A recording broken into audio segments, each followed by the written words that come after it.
just use the FIT as a blanket to not testify at all, this is impermissible, and we would have been calling him, and I just wanted to debate that and put that on the record.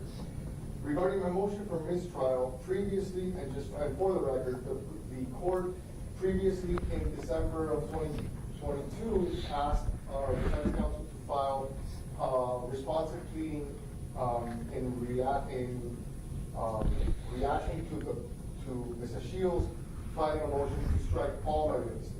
The court denied that, but the court ordered me to file something, a nexus between all my witnesses and what they have to do with the case. Although that seems like an impermissible roadmap to my defense, I did it anyways. I believe that the reason that the court did that, and I can't think of another one, is simply because there was a lot of celebrities and celebrities on my witness list. Unfortunately, the decedent in this case is a celebrity, and I have stated many times, and I'm stating today, that because of that reason, many of the people on my witnesses were celebrities. In addition to that, I filed a motion to perpetuate, and I added affidavits for myself and for my investigator stating that Mr. Livingston Allen and Mr. Aubrey J. Graham were witnesses to this case, and I was asking for the court to grant a motion to perpetuate their testimony in the event that they would not be available for trial. The court denied both of those motions to perpetuate, and specifically regarding the motion to perpetuate the testimony of Aubrey J. Graham, the court indicated that it was denying it, but that put everybody on notice that if we do take the deposition, give it the same scrutiny that you would as in court testimony, because if he's not unable to appear, that we would be using that deposition transcripts at trial, which was weird because it was kind of like granting a motion to perpetuate, but not really. So we went forward, and eventually, I served him, Mr. Graham. Mr. Graham failed to appear. I presented the court the proper affidavits, the certificate of non-appearance, and the court entered on my motion an order ordering Mr. Graham to appear to deposition or appear before this court on the following Monday to find why he shouldn't be held in contempt. During that time, after that time,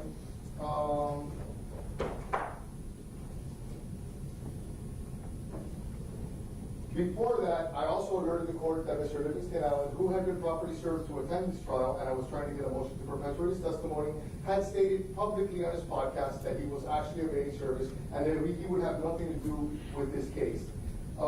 Once we had an order ordering Mr. Graham to appear, Brad Cohen filed a general notice of appearance.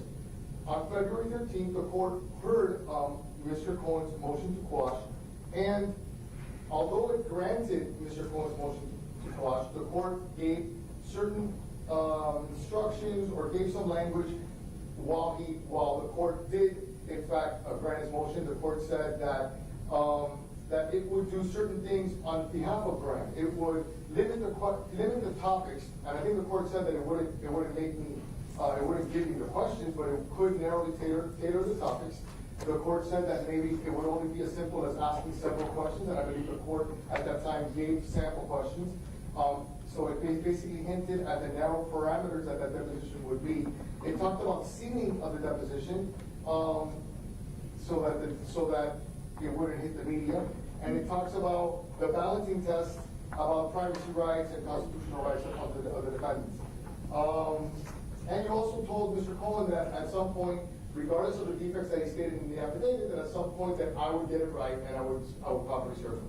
On the next day, February 14th, I went ahead and I served Mr. Cohen's office, and I also served Drake at the Beverly Crest, his $80 million mansion, and that is a very public purchase that he did, that he bought it from another pop star, and he visited the Beverly Crest. Brad files then a motion for expedited deposition because Mr. Cohen already articulated to me that he's not accepting service. Mr. Cohen then files a motion to quash and a motion for sanctions against myself, asking the court to sanction me for, I guess, even bothering Drake, and a motion for protective order. We come in front of the court on February 24th, and at that time, I called James Baird, the 81-year-old process server. The court prohibited me from showing video that was taken memorializing Mr. Baird the service of Mr. Baird, even though Mr. Cohen had in his affidavits made claims that were against what I was saying that occurred on when Mr. Baird attempted to serve Drake at the Robbery Press. Mr. Cohen then tries to stipulate to Mr. Baird's affidavit in an effort to avoid the video from being used as evidence, and Mr. Cohen then educates everyone in the court regarding California law and the two parties, and that it's a two-party state. I was able to articulate to the court that I guess he was referencing to the California Penal Code 632, which I cited on the record, which involves confidential communications. I argued to the court that a process server trying to serve papers at the gate of a mansion and talking to an armed guard could never be the confidential communication that is intended by California Penal Code 632. At some point in the hearing, Mr. Cohen viciously crosses the 81-year-old process server and calls into question his hearing, his veracity, details of the service, whether the document was in an envelope, whether he posted it or didn't post it, conflicting details that could have been seen in the video. I then again tried to get the video into evidence. The court on a second occasion refused to allow me to use that as evidence.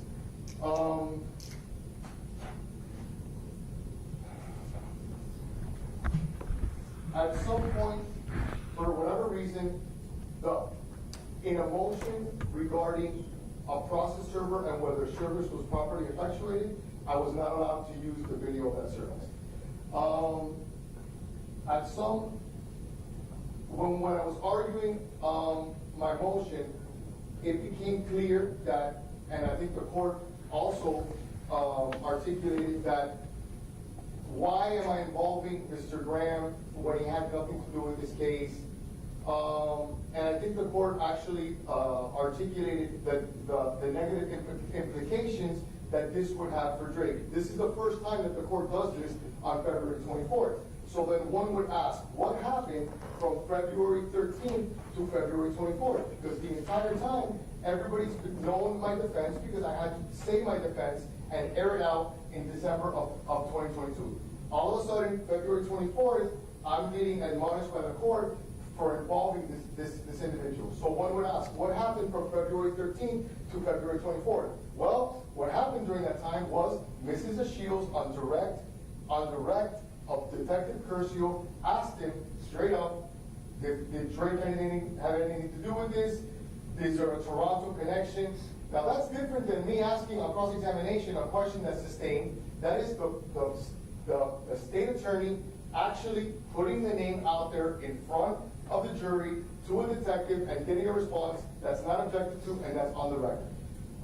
Additionally, the detective asked, when Mrs. Shields asked him, were you able to even verify whether he was in South Florida on June 18th of 2018 or something to that effect? And he said that he was able to confirm it. When I crossed him, he said, yeah, I was able to confirm it because Detective Foster checked social media. In any event, it came out on the record that Mr. Graham was part of their investigation back in June of 2018. That is years before I listed him as a witness. That is years before I tried to make his deposition. It came out that BSO was trying to verify his whereabouts at the time of the murder. If BSO is trying to verify your whereabouts at the time of the murder, you are either a suspect or a person of interest. On that alone, I should be able to take a deposition, but that didn't happen.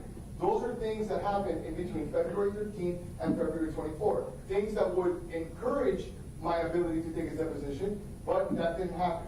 So the court granted the motion for protective order. Sensing blood in the water, ASA Shields stands up and says, I moved to strike all of his witnesses. As irrational and illegal as that sounds, that's what she did. She moved to strike all my witnesses. The court says, nah, I don't know about striking all your witnesses, but I'm going to strike Aubrey Drake Graham. So the court struck the witness without notice on an or tennis motion brought from ASA Shields. And then the court in bolstering his decision said that, I don't even know if Drake even lives at that address. That is a fact that's never been an issue. Mr. Cohen never argued it. The affidavit from the security never denied it.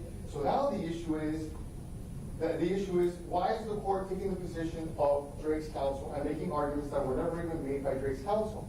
Additionally, the court then included on relying on a family member's testimony that testified in a closed deposition in where she's denied that she had any knowledge whether or not the decedent had issues with Drake. Something that I told the court was completely perjurous and nobody would ever believe it, but the court took that information that was in a closed deposition, not even privy to Mr. Cohen, and articulated it in open court. Now the court became a witness, and it's already been part of the court record, and I filed Cleopatra Bernard's deposition where she stated that the day of the actual murder, that the reason that she had security was because of the Drake and Migos beef. An additional piece of information that happened between June 13th between the 13th and the 24th of February was that Detective Curcio, upon cross-examination, my cross-examination, where he denied it, he had to admit that the word Migos came from the confidential cooperating witness in this case, the cooperating witness in this case, a month after the murder. And he had to admit that he never followed up on that, but that in fact, Mr. Allen and him had discussed Migos in July of 2018. Cleopatra Bernard said that was the reason that she had security that day. Curcio also states that Drake's name comes out of the crime operatives. Then the court, when I'm articulating to the court the reasons that I should be able to take his deposition, and I start giving sample questions, okay, the court says, well, do any of those exonerate your client? Now, that's not the threshold for me to be able to take a deposition. It'd be great if every question that I ask in a deposition exonerated my client, but that's not the threshold to allow me to take a deposition. The court stated that none of those things exonerated my client.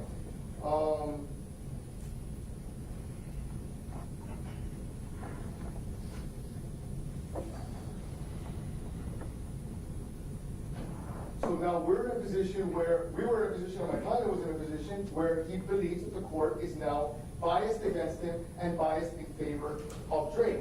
It argued the facts not in dispute. We're not going to address that portion of the motion because we've already ruled on that. I'm only the motion on this one. Okay, got it.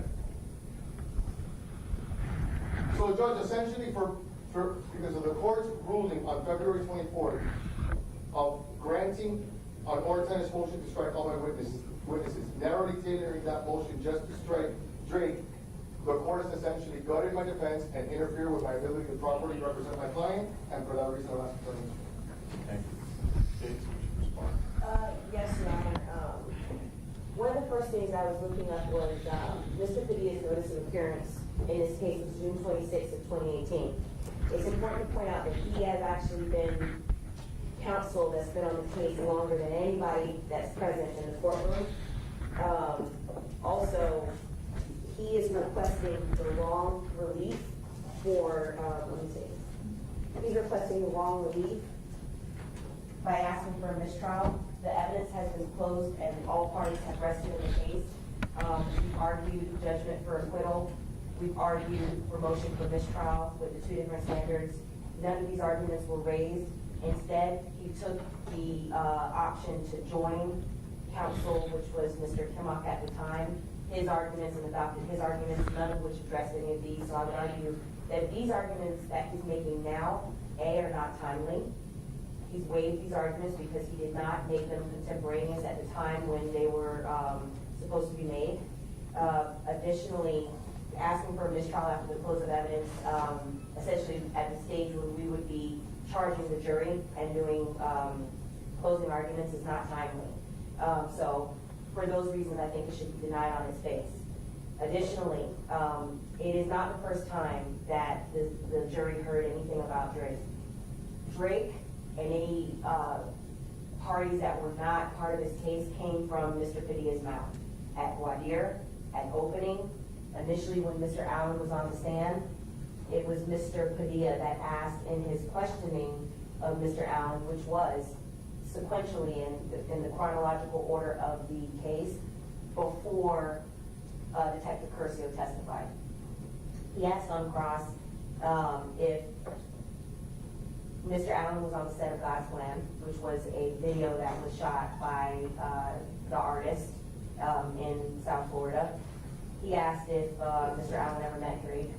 He asked if he ever went to Toronto. He asked a lot of questions about Toronto and if it was in connection or if Mr. Allen's father had any connection to Toronto.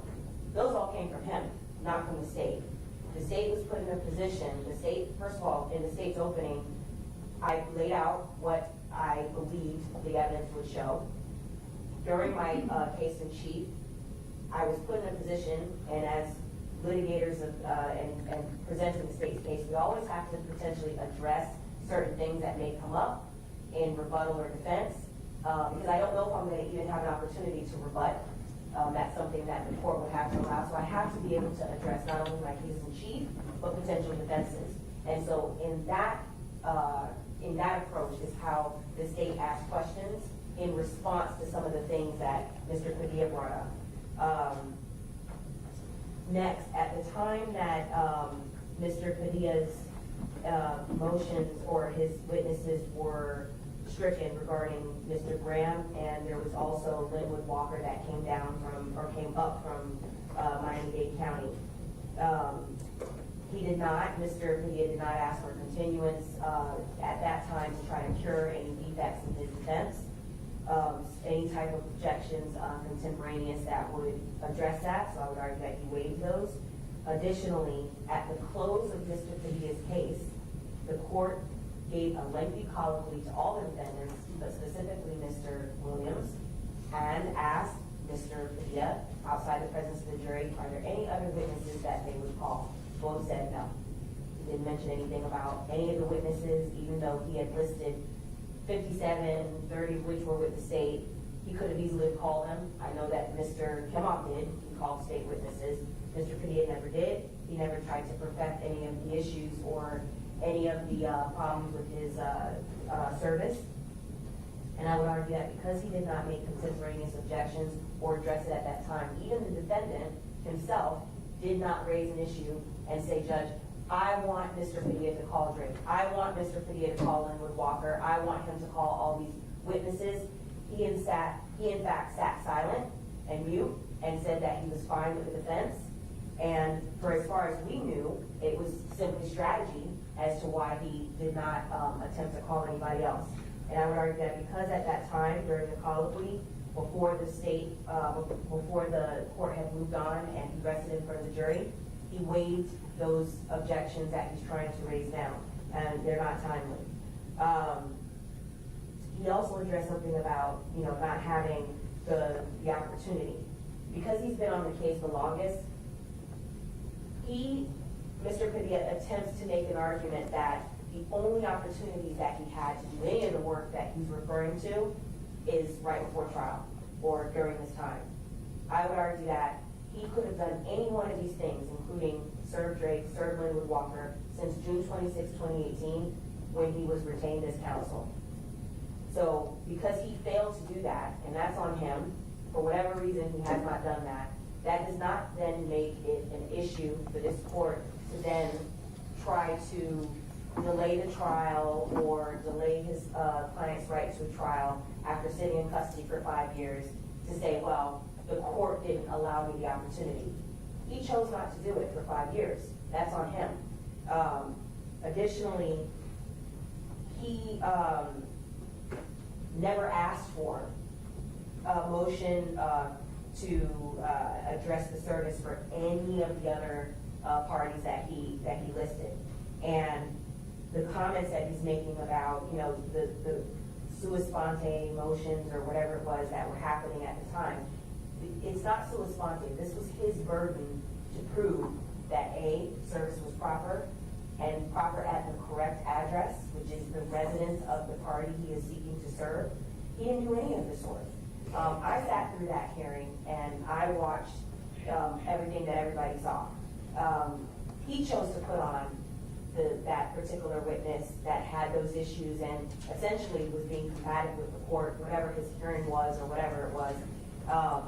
The fact that it didn't work out for him, that's his choice to put on that witness.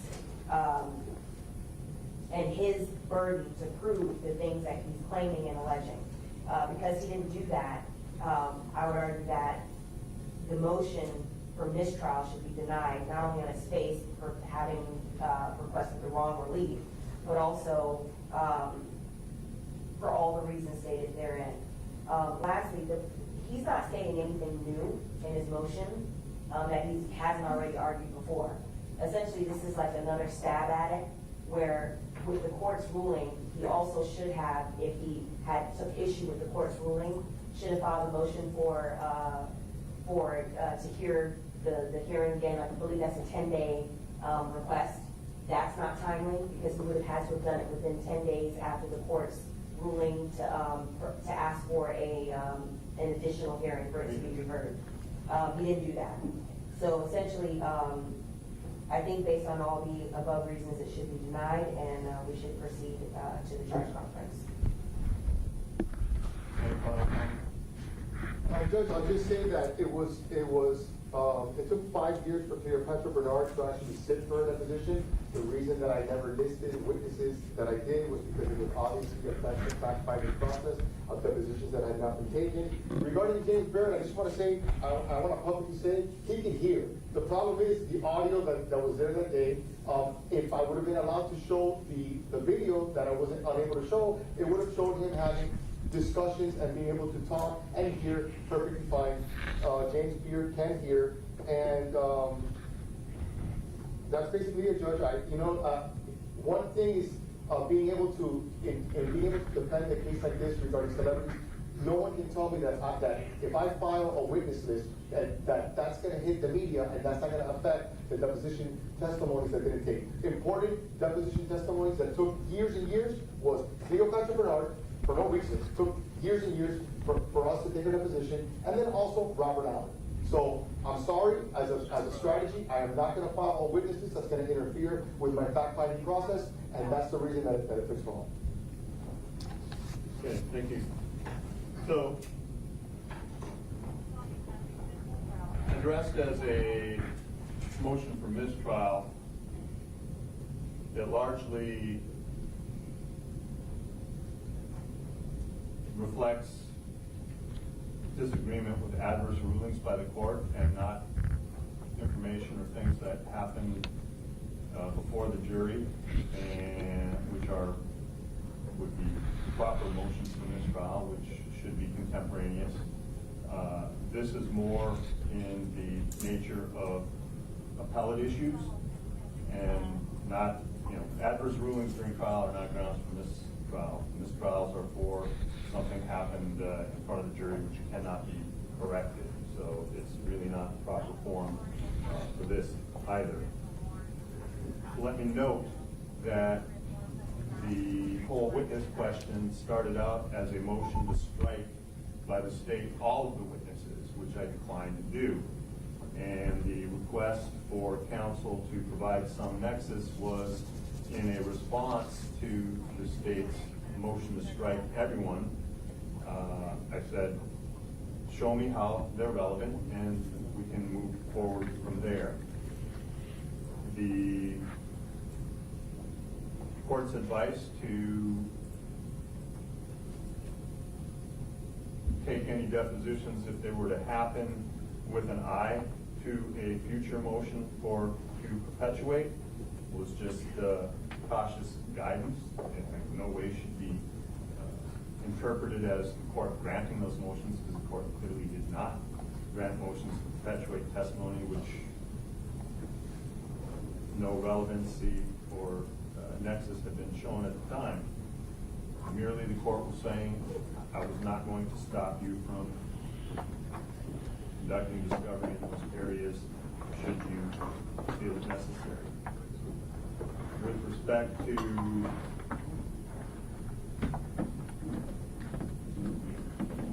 Linwood Walker, we had a hearing on that. Mr. Walker is represented by counsel. Mr. Walker indicated that he was asserting his Fifth Amendment privilege. The court has no ability to go beyond that, and the court indicated that I would not allow you to call a witness merely to come in he asked a question that he was going to assert the fifth to and then be taken away. That would be improper. That's Linwood Walker. With respect to Livingston Allen, which you raised in this motion, there have been no other motions before this court with respect to Livingston Allen.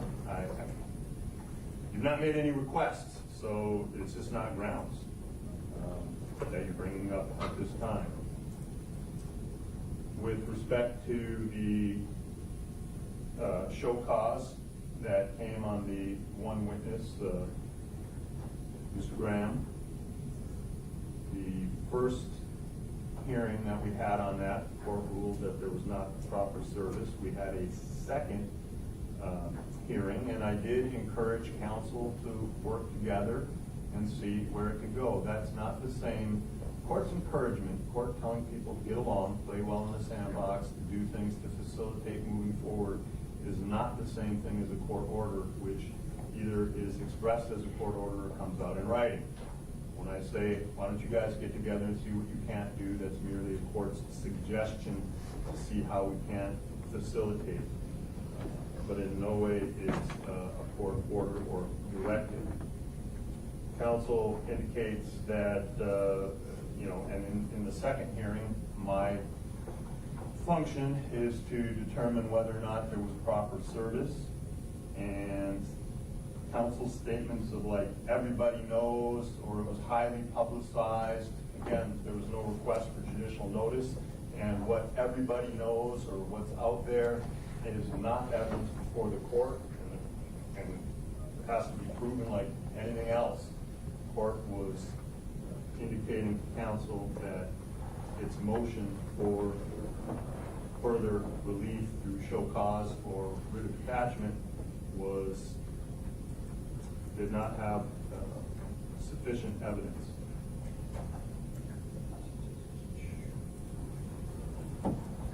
If the counsel is indicating that its arguments made on that day about the perjured testimony was with respect to Ms. Bernard and the deposition, again, that's some discovery documents that you took that are not with the court. The only testimony that was in trial with respect to that came from Ms. Ellis, who testified on the stand, and that's what the court was referring to when she said, I don't know of this. Okay. So there is no evidence of everybody knows or it's well established or whatever else. I don't know. And those things have to be proven through evidence before we can do that. With respect to the questions about whether or not this could exonerate, again, it goes back to relevancy. The court has a function under 612 to not waste the jury's time, not to chase irrelevant issues, to limit the scope of examination, to not, again, get into misleading or irrelevant areas. And when the court asks questions about that, it is to establish, offer counsel an opportunity to establish some form of relevance. In this case, again, any other witness that was listed on your witness list was not specifically brought forward or further relief requested, and the court in no way prohibited you from attempting to take depositions of any of those witnesses. With respect to Mr. Graham, we had a number of hearings. The court made rulings that there was not proper service, and counsel never was able to establish any relevancy to the court's satisfaction. That's why that witness was stricken. That is a matter for appeal, not for mistrial. So your motion for mistrial for those reasons is respectfully denied.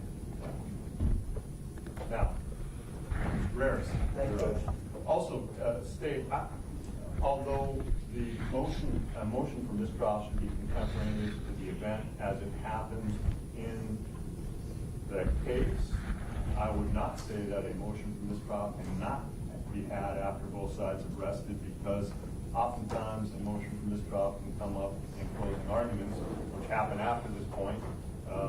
Either side could do something that would raise that issue. So I don't believe that you can't raise a motion for mistrial at this point, but again, it has to be contemporaneous to the event so that the court has an opportunity to hear it if it can through a period of instruction.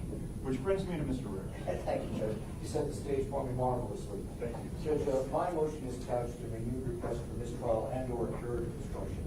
In all candor, what I'm really concerned with is curative instruction. There are a number of different times the court has read curative instructions, I think quite properly to the jury in this case. There comes a point in time when cumulatively we have to look at the effect of that overall on the jury, but I'm not making that argument at this point in time. However, just to set the stage as to how this happened with Detective Curcio, we were very late in the day, Your Honor. This was about 4:45, if I remember correctly. It was on the state's redirect to Detective Curcio. When I asked about some of the tip material that had come in, candidly, in a previous sidebar, I pointed out that while one counsel had received all these tips, the other two counsel hadn't. So I did get those materials from Mr. Padilla and go through them and found some things there that I thought might be helpful to bring to the jury's attention, such as the fact numerous individuals in those tips were posing their money. But that's the only thing that I was asking Detective Curcio about. And in fact, eventually I withdrew that and didn't even go forward with the photos that I found to verify that Detective Curcio had in fact seen that. But what happened here, Judge, because it was late in the day and I was tired, I thought I screwed up. I thought I asked something stupid and opened and recorded this testimony. So I made my objection. I proceeded sidebar. I asked the court to consider it. He overruled my objection. So I wrote a transcript to see if, in fact, I had done anything that would make the testimony of Detective Curcio somehow admissible, as it was double hearsay, in my opinion, had never been followed up on by Detective Curcio or anyone else from the state attorney's office to make it in any way admissible testimony. Judge, what the state did is they took a question clearly, and it's in my motion. The first question by Mrs. Shield on the redirect regarding my cross of Detective Curcio was, Mr. Rares asked you on behalf of Mr. Newsom that you received a lot of tips regarding black males flashing money, or black males and money, correct? Yes. However, she says, there was one tip or information that you received that was very specific to Mr. Newsom. Judge, the moment she said that, I made my objection as outside the scope. I think it properly was outside the scope. At that point in time, I had asked nothing about any information that he had received extraneous to the tips, which was how she segued into getting him to immediately start reading from his report.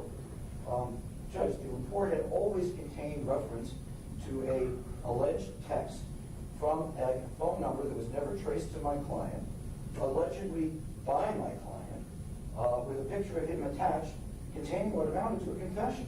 If it had been properly presented and documented by the state, that would have been an extrajudicial confession. So it can't be said that this is in any way harmless error, particularly in light of the lack of other evidence that the state has been able to bring against Mr. Newsom. So in that regard, Judge, I would ask the court, and I'll argue further, consider a curative instruction at this point, as you've done with a number of other things. This jury, I think, is well prepared to disregard evidence that they shouldn't have received. But there was no way, and there is no way, for me to cross-examine that testimony. Detective Curcio, if you remember correctly, started reading very quickly from his report to get this into evidence. And the ruse that the state used, in all honesty, was regarding money buried in the backyard. The only thing I'd ever brought out about the search was that there was a search and there was a digging in the backyard. Never why there was a digging there, never what they were looking for. Certainly nothing to open the door to the hearsay evidence that gave rise to the search warrant being issued in the first place. And I think it was proper for me to point out to the jury on a number of occasions that there was a search, no evidence was gathered. I never went into what they were looking for. But to say that because I mentioned a search where nothing was found, I opened the door to the actual search warrant, the information in it, coming from a double hearsay source, that I never even challenged. I did not argue that that was not enough to get a warrant and go and do a search. Because again, there was no admissible evidence based on what was in Detective Curcio's report. And the testimony went on. The text was purportedly from Trayvon Newsom. Yes, he named himself by name. And there was also a picture included. Yes, depicting Trayvon Newsom. Yes. What did the text read?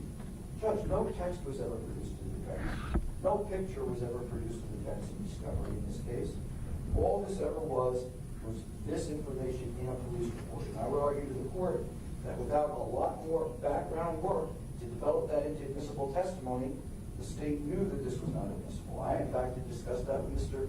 Lowe on a number of occasions over many years, who was well aware and would not have tried to introduce this without more. And it went on. Detective Curcio said, I will quote, it said, all my money buried, happy face, I got it snitched on, so I saved it for if I don't catch life. Real shit, I'd be thinking I'd catch life, but I buried the bitch. I buried it at my house, and I get you pregnant. I stay out here and soon I'm going to dig up the money. I got like 8,000 buried, but I'll do 5 years, I'll be home before you know it. You straight with me turning myself in on Sunday. Judge, without providing that text, a picture of it, something, without them having a phone, without them doing anything to link that up to Trayvon Newsom, I would submit to the court that that was inadmissible testimony. It was double hearsay, and it violated my client's confrontation clause right for me to be able to challenge that in any way. And I would ask for a curative instruction, simply asking the jury to disregard that portion of Detective Curcio's redirect examination by the state, and that it led to testimony that should not have been properly before this jury. So, Your Honor, I'm staying on the argument that you made aside regarding this. Mr. Ramirez did open, starting with his opening, mentioning and harping on the fact that the SO dug up the backyard of the defendant is directly and fundamentally related to this text message. What has come out by Mr. Ramirez, or what he's attempted to point out on deficiencies in the state's case, is there's no evidence relating to his client. That's part of his defense. He didn't do it. There's no evidence relating to his client. And he wanted to be able to bring out, they didn't find anything in the backyard. Well, the search was precipitated by this text message. And the reason why we did not add more specificity to the text message is because the investigation that it came out of would have caused more prejudice and would have been more prejudicial to his client than probative, because it involved another homicide investigation. That's why we didn't say that. Additionally, the circumstances wasn't just about Mr. Newsom text messaging a girl. The girl that was the receiving end and the other party to this text message was attempting to solicit Mr. Newsom to commit another homicide unrelated to this case. So that's another reason why we did not bring out those specific facts in an effort to make sure that it wasn't more prejudicial than probative in this case. When he brought up the digging in the backyard, what he wants to be able to argue to the jury is, well, look, there was a search, nothing was found. Well, it's relevant as to why their search was even attempted in the first place, because what was discussed on his cross-examination was all the things that led to, or his argument, lack thereof, to his client. When in reality, there was evidence that led to his client, which caused probable cause to get a warrant to search the backyard. That's the complete picture. And Your Honor, I believe ruled correctly at sidebar that it was Mr. Ramirez that brought that up.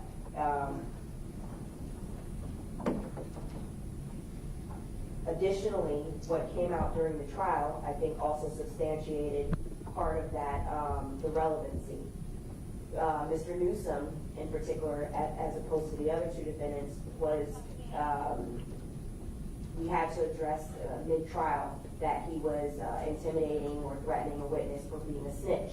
That's part of what's relevant also with that text message, because he talks about, if I don't get snitched on, I'm going to bury that bitch in the backyard, talking about $8,000. So now we have, it's even more relevant. he's referring to someone as a snitch. At that point, Robert Allen and I believe at least 2 or 3 of his co-defendants had already been arrested.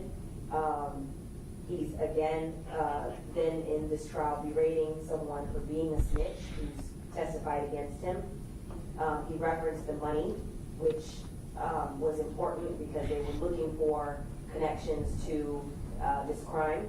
And based on the chronology of it and the relevancy of the substance of it, I would argue that the ruling was correct in that no curative instruction would be needed or would assist the triers of fact at this point. And so I ask you to deny his motion. Judge,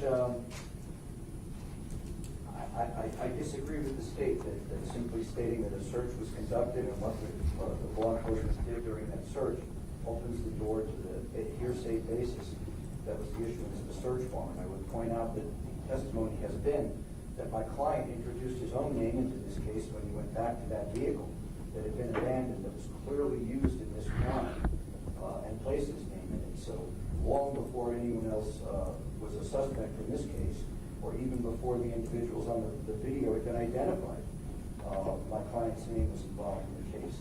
So there was no need for the state to explain to the jury how a search may have been conducted, him placing himself in the vehicle hours after the vehicle was used to commit the crime. There's certainly enough in there for that warrant to issue. And I would simply ask the court to ask the jury to disregard it. The problem with it is the confrontation clause. The problem with it is that it's double hearsay. And the state, knowing this for all these years, did nothing to try to produce the text itself the way it came out. Detective Curcio said, well, I received the text. Well, not quite true. He didn't receive the text. He got it from a phone in another separate investigation and did not preserve it as evidence, did not list it as reciprocal discovery. A photograph allegedly of my client was attached to it. Where is that photograph? I don't understand how a detective could have that information and the state not realize it needs to be part of the discovery process. For the defense to know it is in some way admissible. Other than that, it is double hearsay. It has no foundation, and I ask the court to ask the jurors to be instructed to disregard that. Because they violated my client's rights in front of me. It puts me in the position of having to challenge the veracity of Detective Curcio on that issue when, as you saw, I asked him very limited questions, basically applauded his police work in the case, and did nothing to impeach him. And to be able to say, well, he did a good job about all this, he was candid and honest about all the things they don't have against Mr. Newsom, we should disregard, ladies and gentlemen, without the help of the court's curative instruction, I would have to tell them to disregard what he said about that, and therefore challenge his credibility. And that's not what I choose to do in defense, and I don't think I should have to.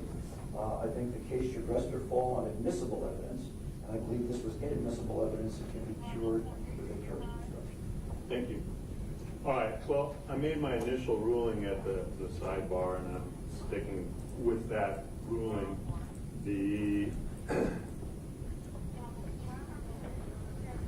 I know counsel actually was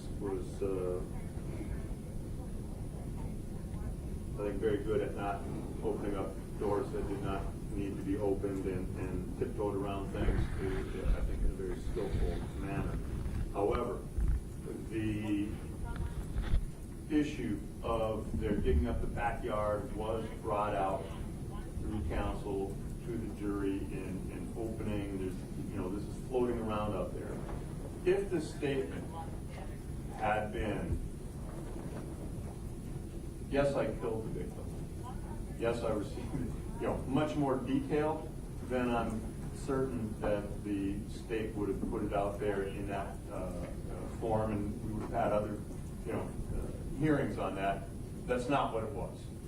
So, in looking at it, the basis of the ruling that I made at the time was, first of all, it's a statement purported to be by the defendant, so that takes it out of the hearsay limitation, although it is coming from another source, even where if an officer comes in and says, had an interview room, he told me this, that's his statement, that's coming in, even though it's coming in through the third person, there was a time when we didn't videotape all this stuff and we didn't have it in that way, or record it. So that would not in and of itself make it inadmissible because it's coming from a third party, the statement of the defendant. But more importantly, I'm looking at it as, just going to the basics of what is and what isn't hearsay. It's got to be offered for the truth of the matter asserted. If they had found $8,000 in the yard, then clearly that statement would be offered for the truth of the matter asserted. But the truth of the matter asserted was, I buried some stuff there. Nothing was found. So it's not offered for that. It was merely offered to show why they're in his backyard digging up things. Because, there's a question about, in this case or in any case, about whether or not the authorities have done a thorough investigation or what they're doing or what precipitates things. And yes, there were a lot of other matters involved in that text message which would not be proper in front of the jury, which were sufficient to get a search warrant, but which would be highly prejudicial to your client about, exactly who it came from and what the purpose was. So I think the state, again, carefully tailored around that question to merely answer, why is it that you're getting a warrant in his house and digging up the backyard, because that doesn't come out of thin air. And what they offered was a statement talking about burying the thing. It did not specifically implicate this particular offense or that I got $15,000 from killing Jose, and it's not that detailed. And it merely gives reason behind why that warrant was procured and executed and that nothing was found there. And so it was based on that it's not hearsay because it wasn't offered for the truth. Additionally, it's a statement of the defendant, and therefore I found it to be admissible, and not that you had opened the door through your direct questioning of Detective Curcio, but in bringing up the whole search, and this is just an explanation for that. So a curative telling them to disregard would be contrary to the way the court had ruled. Would the court consider a curative based on what you just said, and that it was not introduced with the truth of the matter asserted, but merely to explain why they were digging in the backyard? I would object, Judge.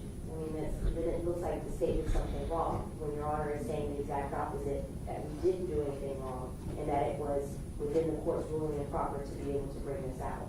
I don't think that a curative is necessary at this time. At that time I made the ruling, suggest that you could suggest one to the court, and I would consider it. But again, I think it's admissible evidence under the reasoning set out by the court, and I don't know that a curative would be required, certainly not one telling them to disregard. And at this point, after 20-some days of trial and many pieces of evidence, lots of statements out there, to pick one particular statement out and give them a curative at this point would highlight it more than it would cure anything, and I think it might be misconstrued. So your request is noted and preserved and overruled. Yes, sir. Thank you. And you styled it a request for mistrial as well, based, I guess, on cumulative effect, and I will also deny that, unless you want to be further. Judge, I'll keep thinking. Maybe I can find a curative instruction that will some way be consistent with everything the court has just said. I am concerned about it becoming a highlight of the state's closing argument. I mean, it really should not be the highlight of their argument. As an admission. Again, it becomes that. We have absolutely no way to cross-examine it. Had not received the text of it, had not received the photograph, can't challenge it in any fashion. It just came in through double hearsay, and let me keep thinking about it. Hopefully it doesn't become a feature of this case closed. Very good. I let it in for a limited purpose. I think it should not be argued as a feature for another purpose. Thank you, Judge. All right.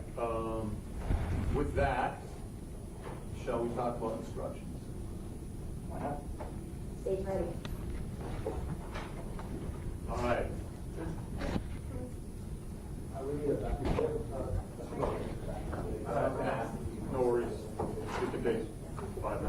been in session.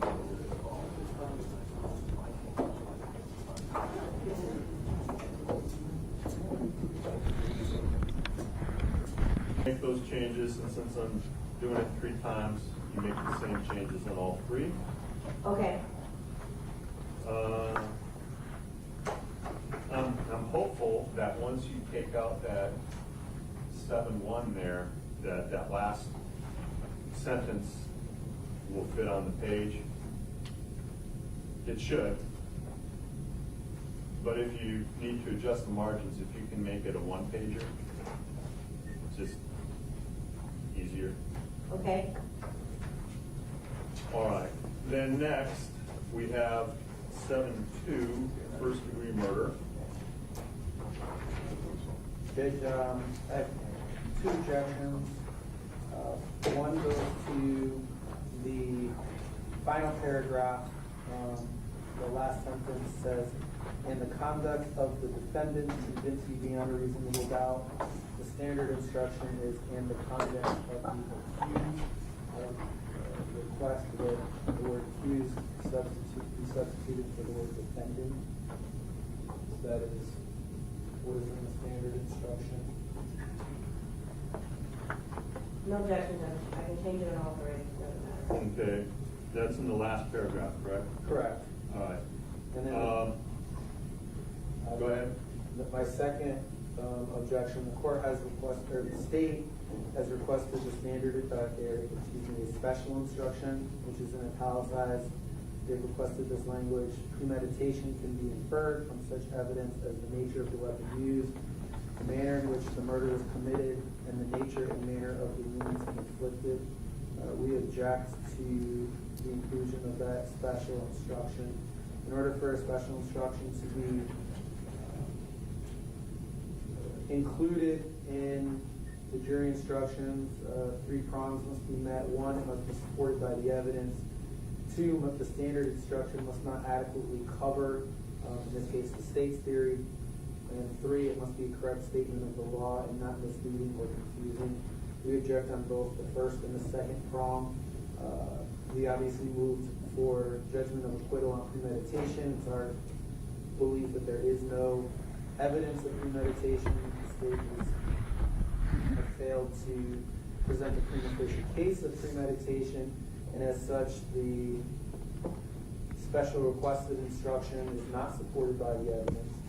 Second, even if it were, this is the standard instruction that has been promulgated by the Florida Supreme Court. It adequately covers the state's theory of premeditation, and this additional, language isn't needed because it's already included within the standard instruction. So we object.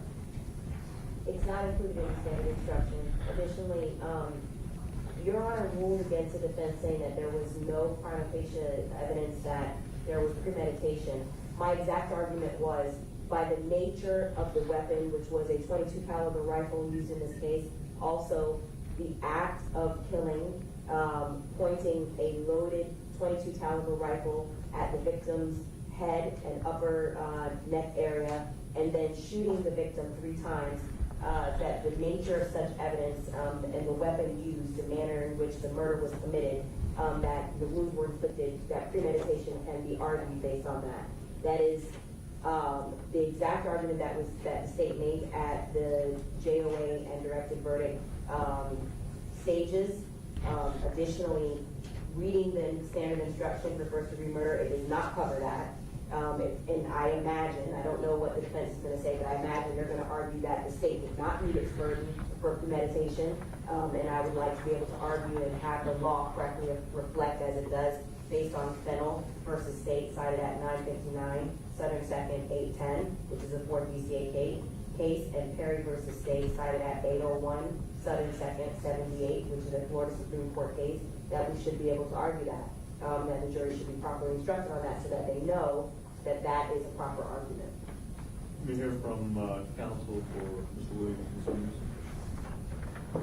No objection. Judge,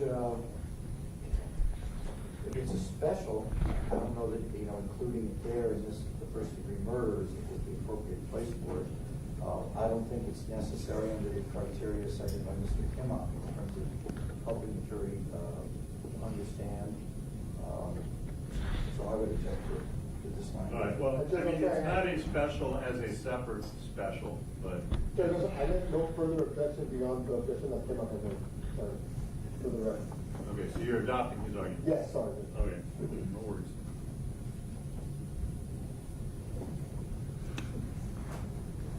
I do find it to be a correct statement of the law. In fact, when we were discussing the JOA, and I think the state may have mentioned some things, but I essentially quoted this language out of cases, not the two that are cited here, but it's just, it runs through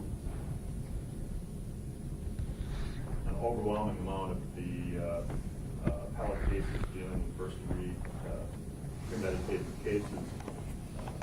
That sentence or that line, I think the jury instructions are meant to help guide the jury to make a proper finding in accord with the law. And it is a correct statement of the law, which I do not think is covered by the language that is prepared, and I am prepared to add that.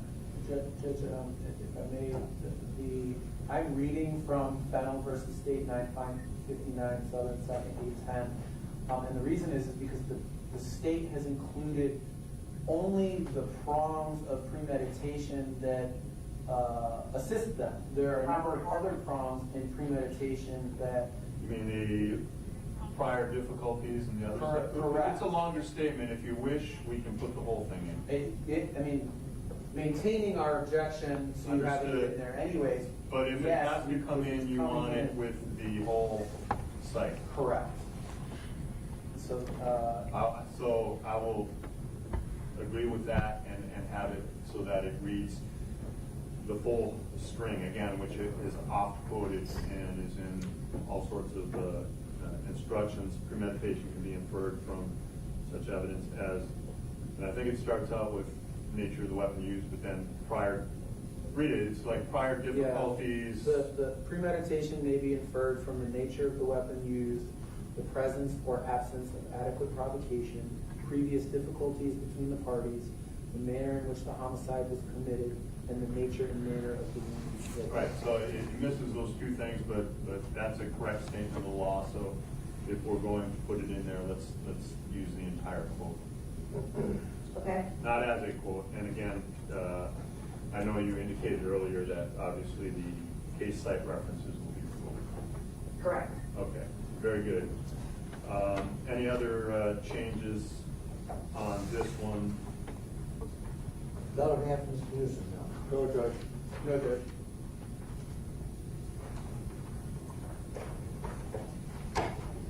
And again, even though it does not mention any of the defendants individually by name in the instruction, I will read it 3 times.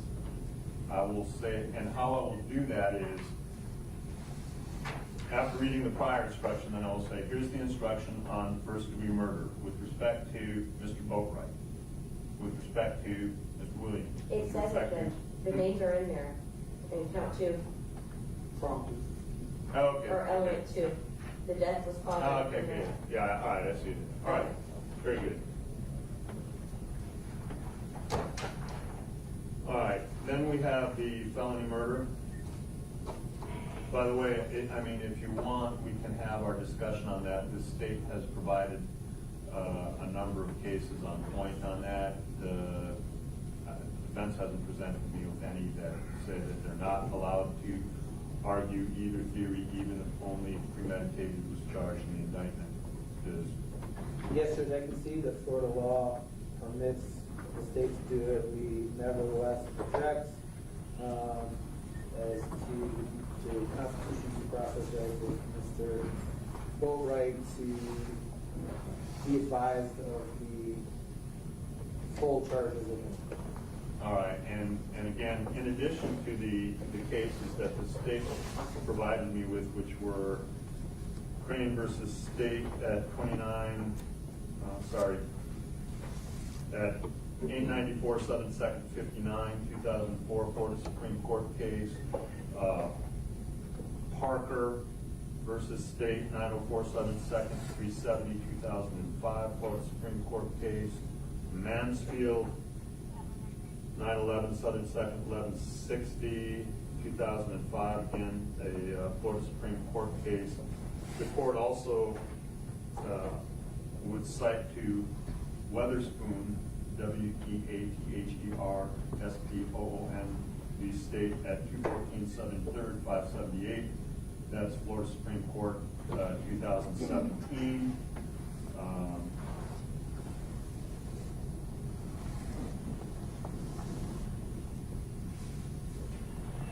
Dessasaur, DESSAURE versus State at 55 Southern 3rd, 478, Florida Supreme Court, 2010. And Stanley versus State, 57 Southern 3rd, 944, that's out of Court DCA 2011, all holding that it is sufficient notice in an indictment if you charge premeditated first-degree murder, that the state may also argue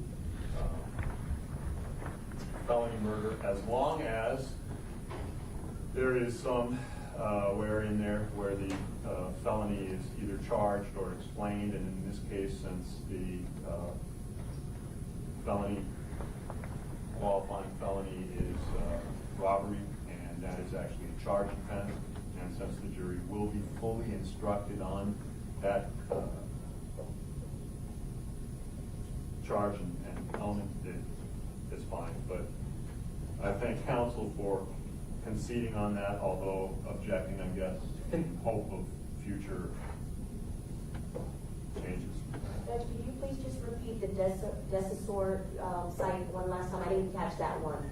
55 Southern 3rd, 478, that's Florida Supreme Court, 2010. Thank you. Witherspoon is probably your best bet, because that's a 17 case, was Right. the most recent one I can find. Yeah, I got that site. Thank you, Judge. All right, so looking at felony murder.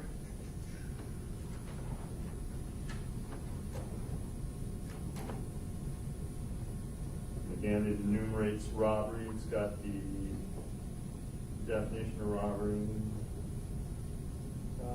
Judge, with regards to all three, the last sentence is only necessary under the standard instruction if the accused is a juvenile, and that's because the mandatory minimums kick in.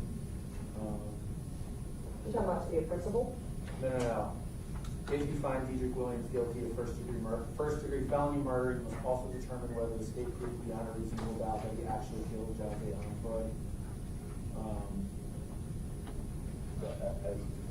I would object to that. It's not part of the standard instruction for a non-juvenile, nor is there, especially Mr. Williams, nor is there an interrogatory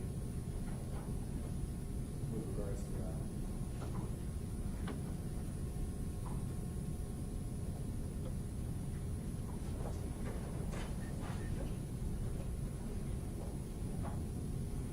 The standard instruction has that language. If it says if the defendant was a juvenile at the time of the crime alleged.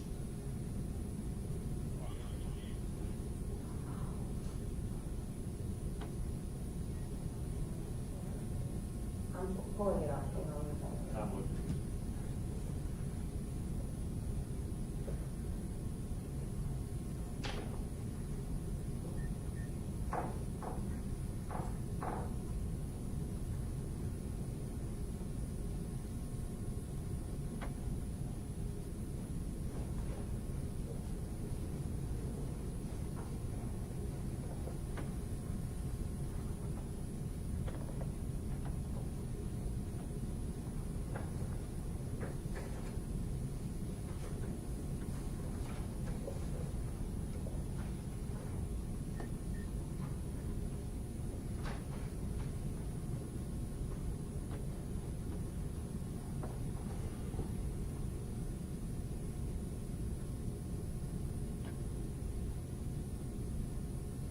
I don't have an objection to removing it, Judge. Yeah, that's really, a result of, I think, Graham Miller, right? The new the statute that was adopted by the legislature in response to that. Yeah, so we don't need that last sentence. And then I assume we're gonna take out the, like, highlighted. That's Yes. in my email. That's throughout the whole document, the highlighted and bracketed stuff. I only left that in case there was any questions regarding the interlocking counts. All right, and so again, it's the same instruction for all three with the exception of that their names are in each one. Yes, Judge, it is in each one. Right, that's what I'm Yeah. saying. The instructions are the same on all three of those, so, Yes, so we'll be taking out that last sentence in all three. yes. All right, then, next I would read the 312B legally interlocking counts.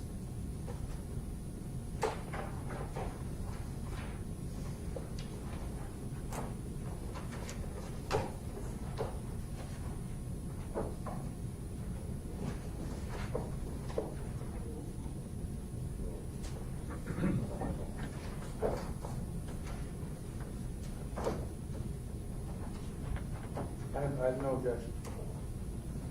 No objection. No objection.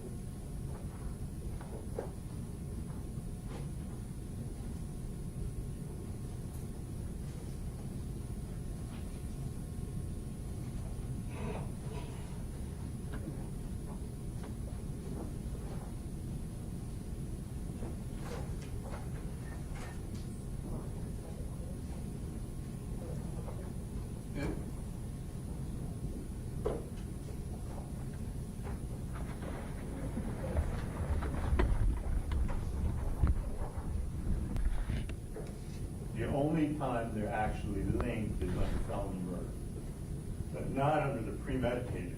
If you have premeditated murder, it is not necessarily legally interlocking with robbery, and certainly they could be acquitted of the murder and still found guilty of the robbery, where this says, if you don't find them guilty of the murder, you can't find them guilty of the robbery. I don't think that's a correct statement. So you're saying in the event that the state had indicted them as saying no premeditation, and it was only felony murder, the enumerated felony being Then robbery. you would have to say that you cannot find murder unless you find robbery. Right. Right? But because But it's you also could been- find robbery without finding the murder. And this says, if you find that the crime charged in count one has been proven, you must have. The second paragraph is correct. It's the first one.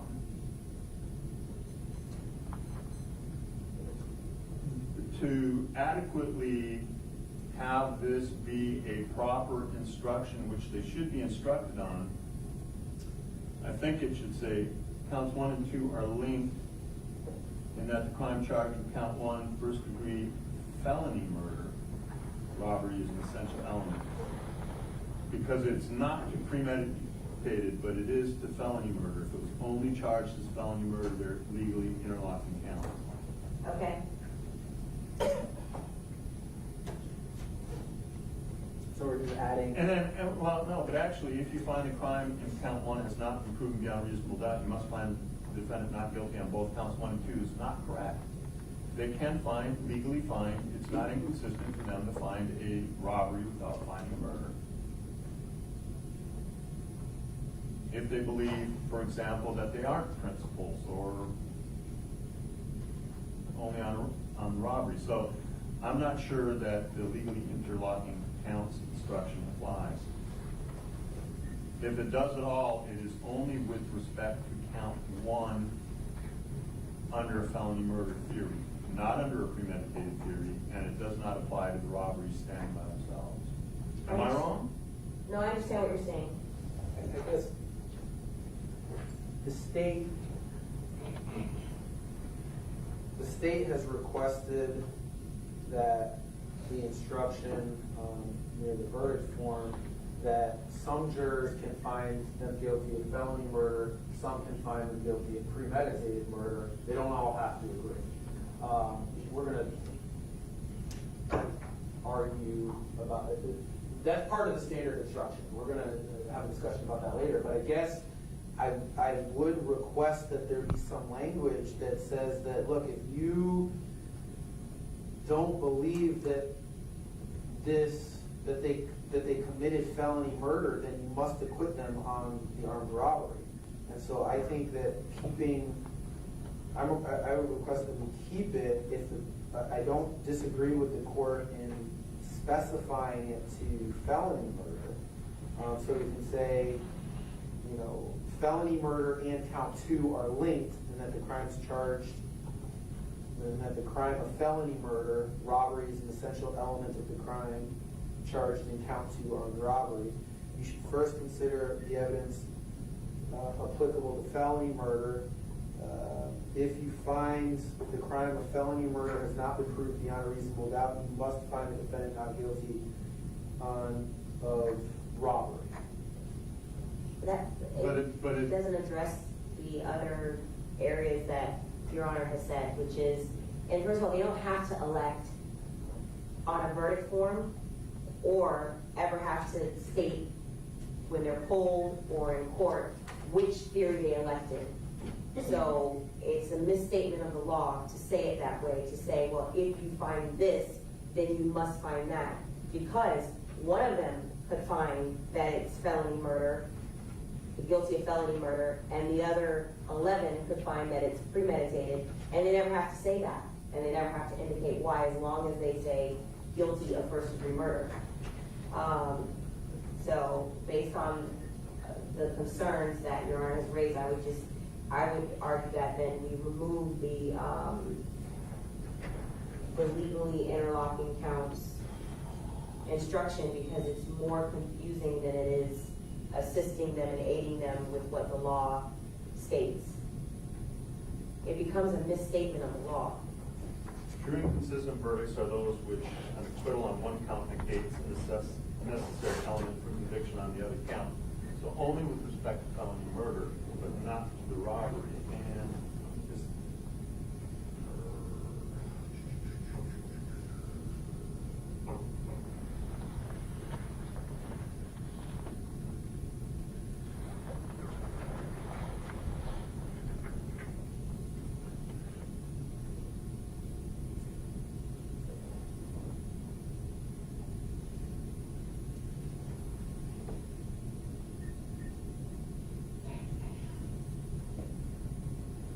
wow.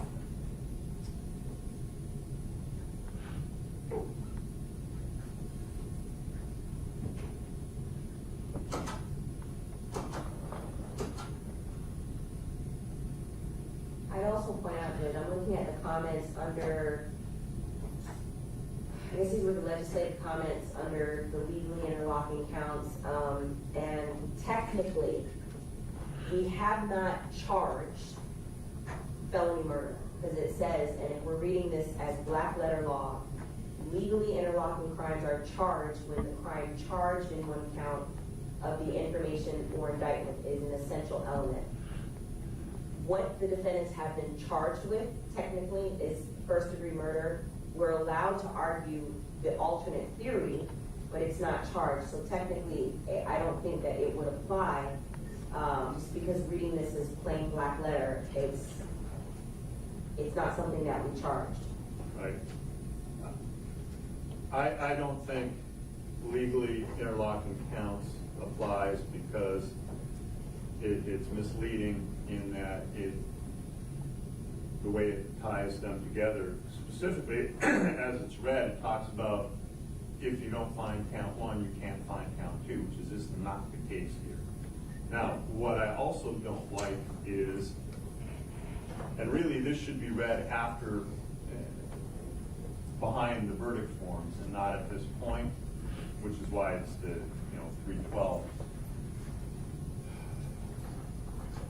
What I would say is what we have, what you printed out after the verdict forms, I'm jumping way ahead, guys, is the 312C, multiple counts, multiple defendants.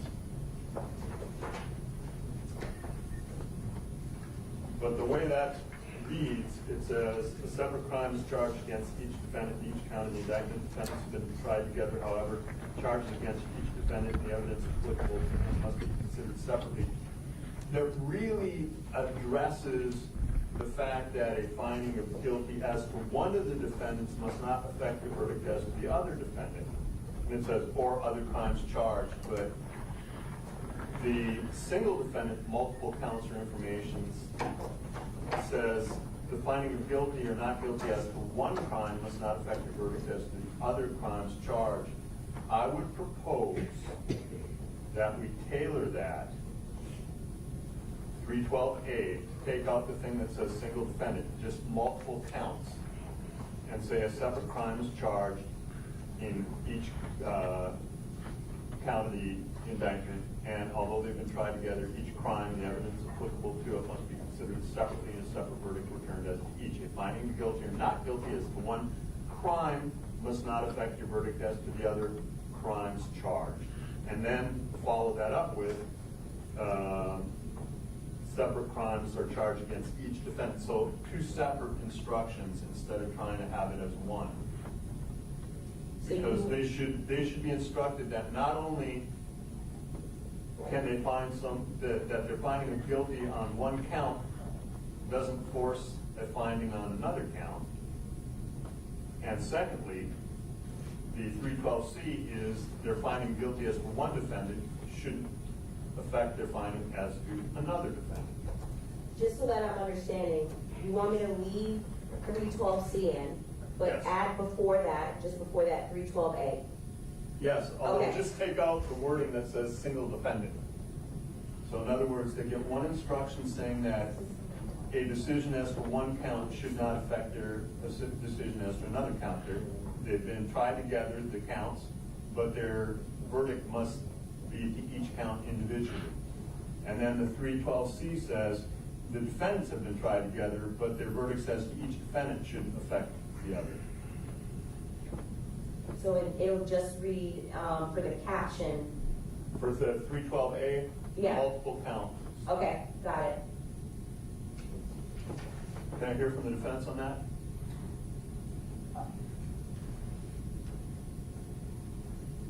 Because I object, I understand what the court is saying as far as, premeditation, they can find a premeditation.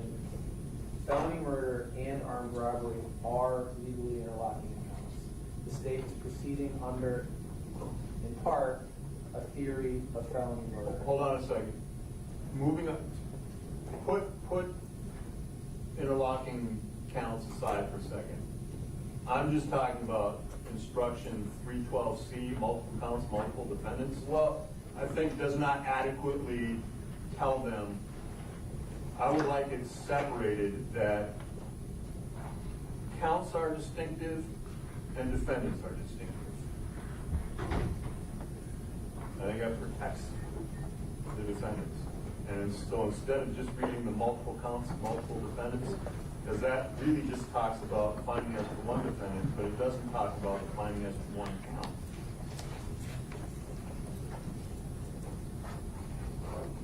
Except the last wording, other crimes charged, but it really doesn't adequately address it in the same way that 312A does. So, I don't generally have a objection to the inclusion of the language in 312A as long as, but I am nevertheless requesting that last phrase be included, except as explained in the instructions for legally interlocking accounts, and requesting that a legally interlocking counts be included, tailored to felony murder and armed robbery, because again, felony murder and robbery are legally interlocking. But only with respect to count one, not with respect to count two. So that whole instruction would need to be refitted, because you could find not guilty of felony murder, then still find him guilty of robbery.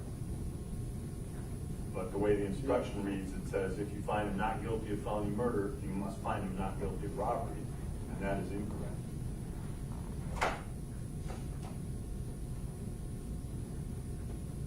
So the sentence of that, of 3.12A will end with, the last sentence will end with, at charge, the bracketed language will be removed since we're not including the interlocking counts instruction, correct? At this point. Okay.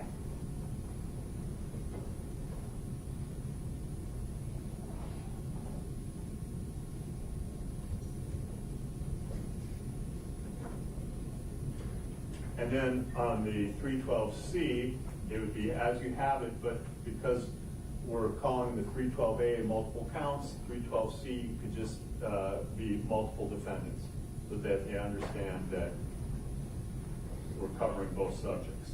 But again, those instructions really go after I read the verdict forms. Okay, I'll place it All right. Now, there. with respect to, we need to solve this legally interlocking counts. I don't think it applies, although it sort of applies to count one under a felony murder theory, but not under a premeditated theory, and it does not apply to count two. Count two does not depend on count one. But felony murder in count one does depend on count two. In other words, you can't have felony murder without having the robbery. You can have a robbery without having the felony murder, and you can have premeditated murder. Those are not interlocking. The only thing that's interlocking is felony murder predicated on a robbery and a robbery. Correct. But that also supposes that they would have to elect, which they do not have to based on all the case law, which theory they are finding the defendant guilty on. So if we could be in a situation where all 12 find the defendants guilty of first-degree premeditated murder, never have to, because the law says they don't have to elect which theory, and it's not interlocking counts.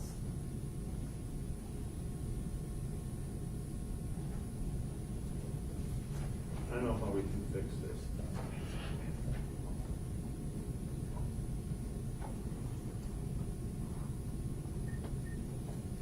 How we're gonna fix this is we will include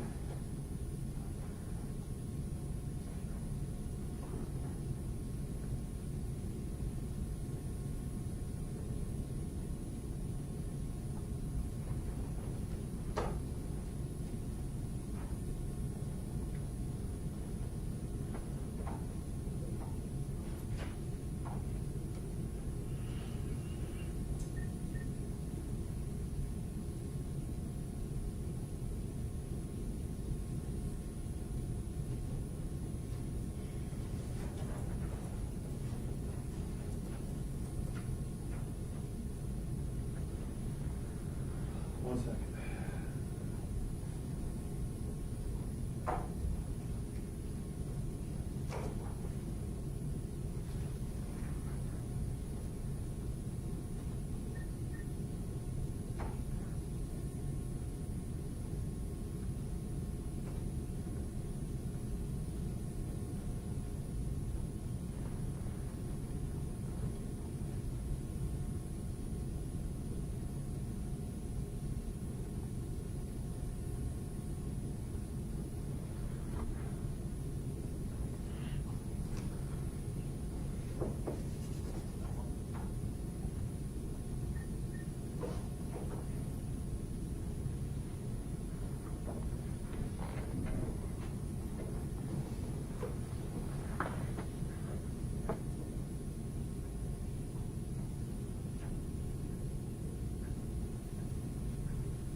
Yeah, no, it's unnecessary. The felony murder statute itself, as an element of it, says commission of a robbery and gives the definition of a robbery.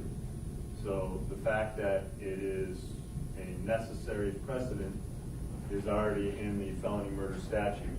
The legally interlocking counts is just an incorrect statement of law as it exists to count 1 and 2.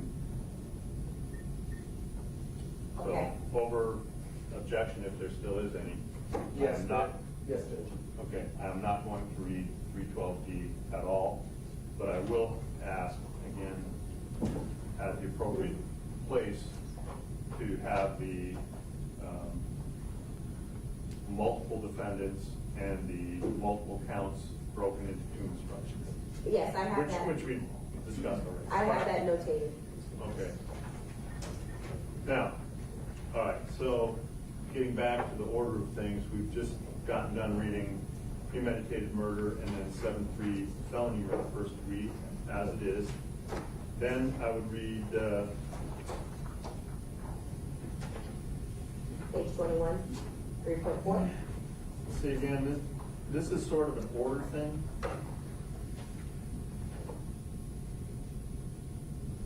Usually,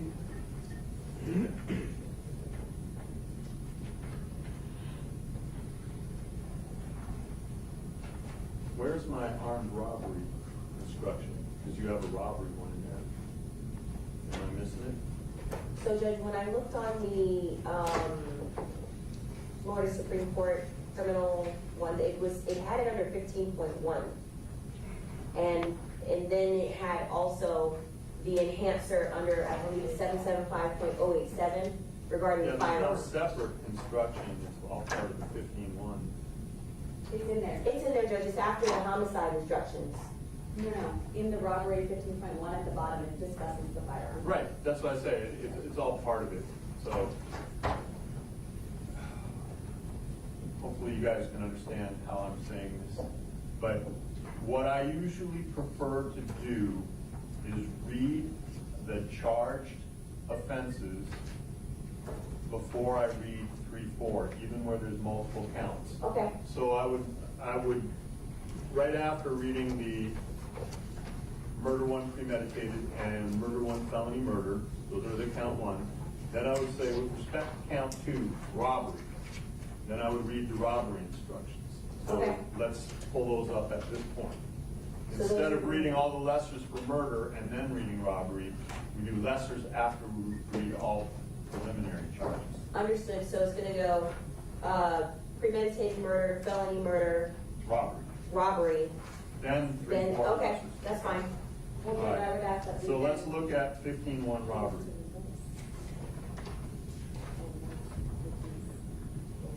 So, Go ahead. here's the only wrinkle with that. So, in the order of how Your Honor is stating to read it. I'll have to read it twice.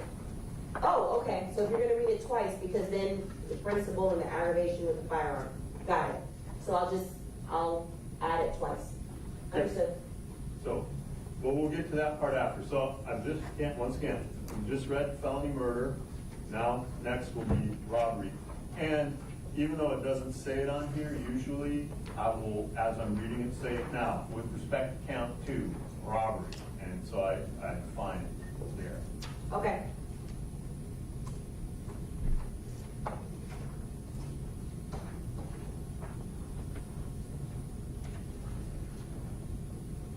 Any objections as to the way the robbery instruction appears? Not on behalf of Mr. Bori. Not on behalf of Mr. Newsom. No, Judge. Okay, so again, I'll read that once each for each defendant. Then we get to the 3-4 when there are lessers. First question is anyone asking for lessers? Yes, Yes, Your Honor. Okay, well, the state's asking for the category 1 lessers for homicide. so murder 2 and man, Yes. and from armed robbery to robbery. Well, Yes, Your Honor. Judge, we are, okay. I wasn't originally asking for it, but if they are, I mean, it goes If one in. side asks, we all get it. on behalf of Mr. Bori, we're asking for robbery. We're also asking for category 1 lessers and petty theft of assault. Join. Join. So, assault was not charged. It is, I'm looking at the indictment right now. It was a or. By the use of force, violence, assault, or putting the said jaze on code in fear. Once you have the word assault in there, it's correct.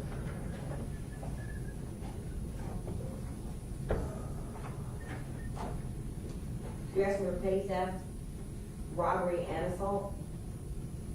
Yes.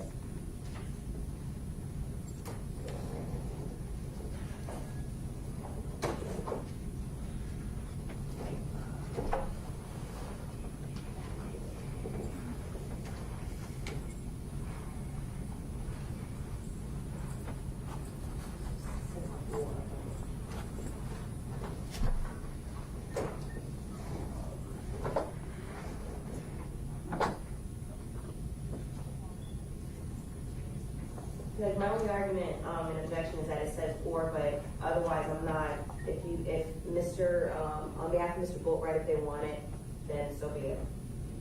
I'm not gonna stand up and down objecting to that.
Okay.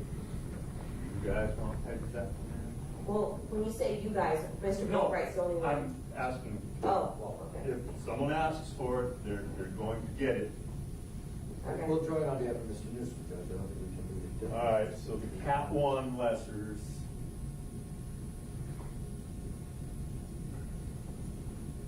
And so that I don't have to do this twice, is Mr. Williams asking for it? Because right now, the only ones I have, you are? Yeah. Okay, so all three defendants are asking for the cat one? Okay. Okay, So robbery, petty theft, and assault. okay.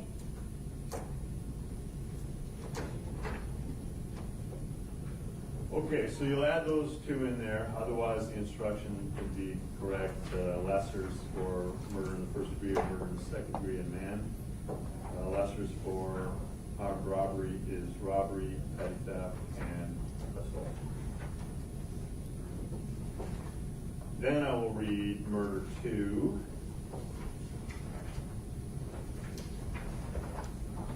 Back, Mr. Boatwright, no objection to the murder to instruction. Agreed on behalf of Mr. Newsom. Agreed. Then I will read the man instruction. Any objections? No objection on behalf of Mr. Boatwright. None on behalf of Mr. Newsom. None.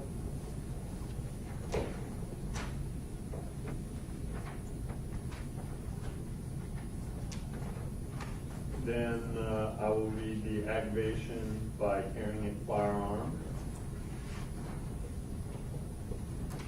to Mr. Boatwright and Mr. Newsom, but not Mr. Williams.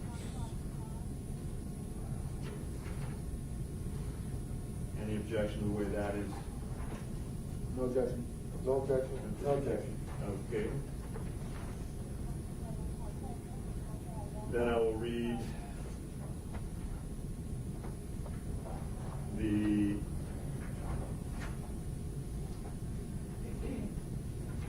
robbery, well, actually,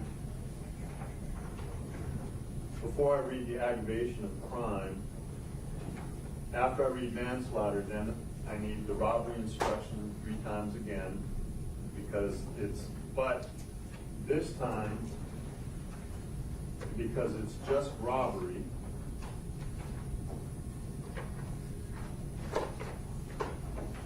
you'll take out the other portions of it that deal with the firearm. You understand? I think so. Well, because I'm reading robbery as it's the same instruction whether it's the LIO or the original, but the original one has carried a firearm, you should find him guilty of robbery with a firearm. Firearm means all that. For the simple robbery, we don't need that. So you'll take out the last 3 paragraphs the second time I read it. Yes? Okay, Agreed. Defense agree? Yes, Your Honor. Because otherwise it doesn't look like an LIO. Then you'll add in petty theft, the 14-1 instruction, and then the assault, the 8-1 instruction. okay, Then I will read the 33A aggravators. Then I will read the 35A principal instructions. Any objection as it's? No, yeah, push the orders. No, Your Honor. Where are we at? The aggravation of crime? No, we're way beyond you. I'm sorry, can you repeat that again? So we did the aggravation after that, and then I will read 35A principles, Okay. which there's no objection as written. Then we get to 37, plea of not guilty, reasonable doubt, burden of proof. Any objection as that is set out? No objection. No objection. No. Then I will read 39. The only one I have question about would be 10. I don't think there's been any general reputation evidence. I agree. I added all of them just that. Right, we start, Right. all the others seem to apply. Offense? There was no general reputation evidence presented.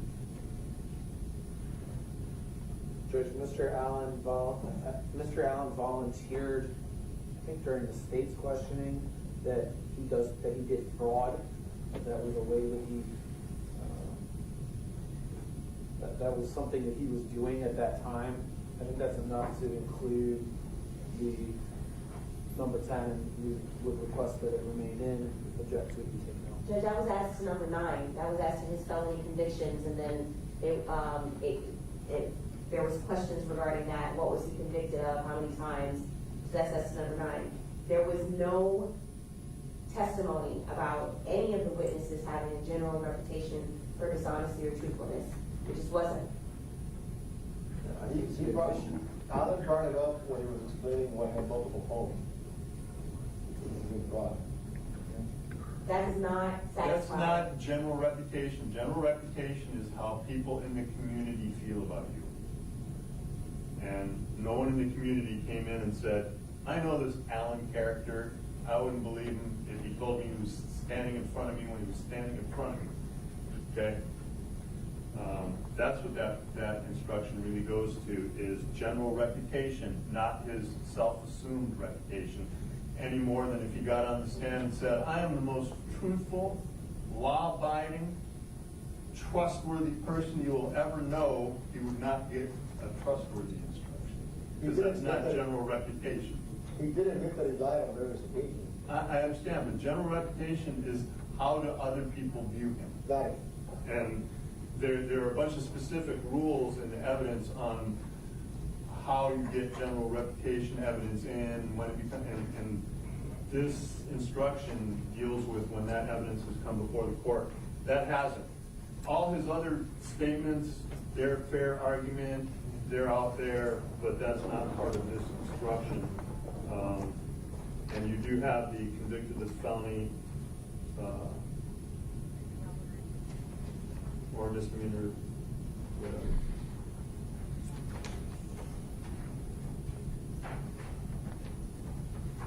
So we'll take out 10. Are you guys still objecting to that? Just for the record purposes? Yes. Yes, Judge. All right, over objection. I'm taking out 10. And otherwise, Judge, we are requesting the standard instruction on accomplices and informants.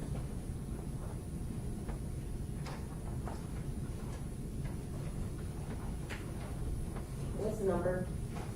It's under 3.9, the same one that we're on. It's just been taken out.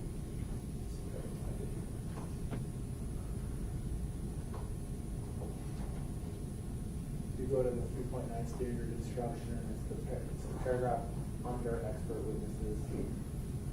It's the same paragraph that I referred to during Fort Dyer. yes.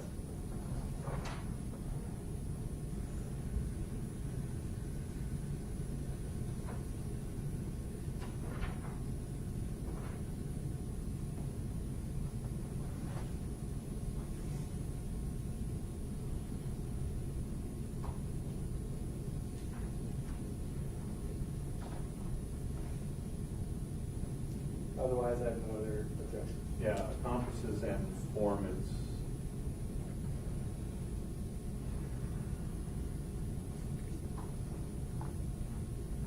How do you want it tailored? Because there's brackets there. Yeah. For example, a witness who claims to have helped the defendant commit a crime, That would apply. or hopes to gain more favorable treatment in his or her own case. That would apply. The middle one does not seem to apply because he certainly was not given immunity. I agree. Agreed. Okay, so just add that in after expert witness, but before witness talking to the lawyer. Okay, hold on, I'm gonna try to add it in right now. Just wait. No problem. Okay, you wanted it added where, Judge? It comes after expert witnesses, which are, if you're looking at that, it's on the second page of it. After expert witnesses, okay? But before it's entirely proper. So it just fits in between there. Okay? Everyone agree on that? Yes, So you sir. said there was a middle part that should be taken out? Where it says, the parenthetical has been promised immunity from prosecution.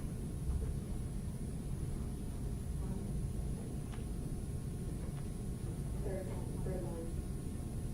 Oh, okay, there we go. The other two parentheticals apply, so you leave them.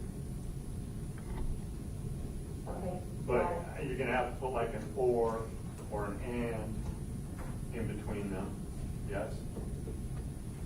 So, for Okay. example, a witness who claims to have helped the defendant commit a crime or hopes to gain more favorable treatment in his or her own case. Okay, got it.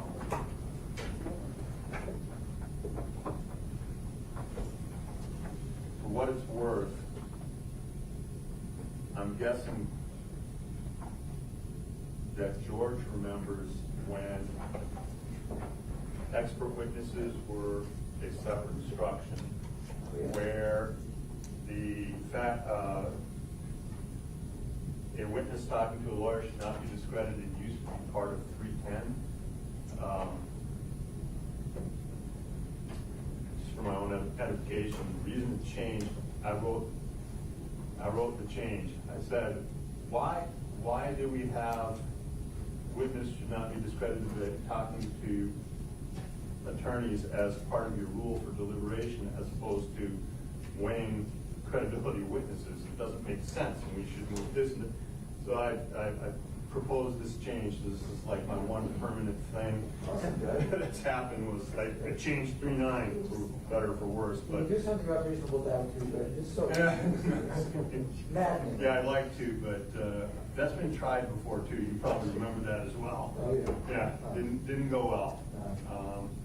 It's gonna get worse, I think, if I remember the legislature at the time. The feds have a nice instruction on it. In any event, so that's 3-9. Then 3-9A, defendant not testifying. We're good with that? Yep. No objection this No time, objection. Mr. Kimball? No objection. No objection. 3-9B.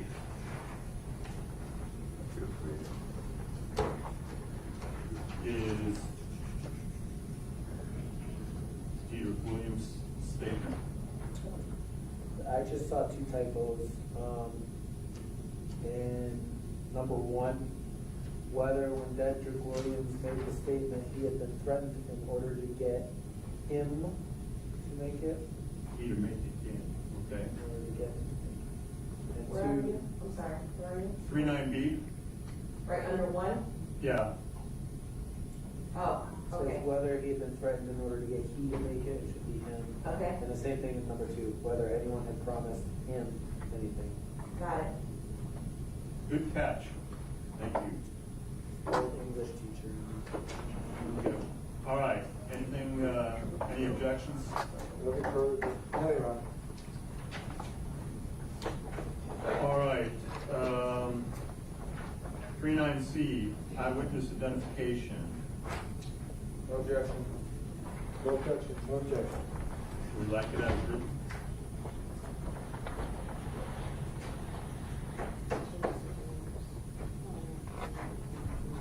Yes, everyone? We're all Yes, agreed? Yes. State? I'm sorry, Judge, can you please repeat that? 39C, Yes, I everybody's have no agreed as objection. written. I have no objection. And he's the only one left, they're just sleeping, that's why. She was bringing to my attention that there's only one for 39B. Right, well, because nobody else made a Correct, statement. it's correct. There's no one else that did it. Okay. Then we have 310 rules for deliberation. Here's correct. Everyone agree? Yes. Yes, I agree. Just to go back to 3.9B, defendant statements. I accept the instruction not waiving, we had objected to Mr. Williams' statement being introduced at all, to the content of it, and I'm certainly not waiving that objection. Understood. Any way, manner, shape, or form. The agreeing to a instruction on evidence that you've objected to doesn't waive your objection to it, but I'm only asking here if you agree with the language for the instruction. So, Yes, sir. noted. All right, so again, 310, we're all good with that. 311 is the cautionary instruction. 312, verdict. So I'll remove the italicized highlighted language, because I wasn't sure how the court was gonna rule when I prepared this, so I'll go ahead and remove that. Judge, because we objected, we have to Mr. JOA for meditation, continue that, and because of that, we also object to this language, the last paragraph. Understood. Noting the court overruling that, do you agree that in the position that you're at, that this is the proper wording? Yes, it's part of the standard instruction. Everyone else agree? I join and have no further objection, Your Honor. Join on behalf of Mr. Newsom, giving it this language. Thank you. All right. Then we come to the verdict forms themselves. On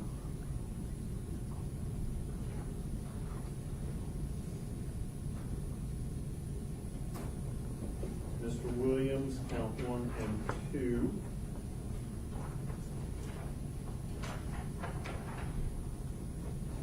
They appear proper. I think, we would just need the petty theft.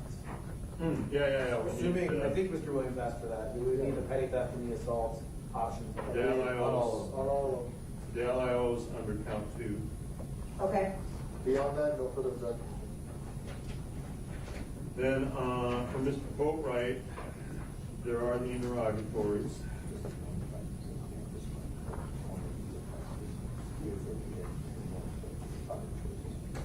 Count 1 appears correct. Count 2, we would need the LIOs. Okay. Interrogatories appear correct. Do you agree, Mr. Kimmock?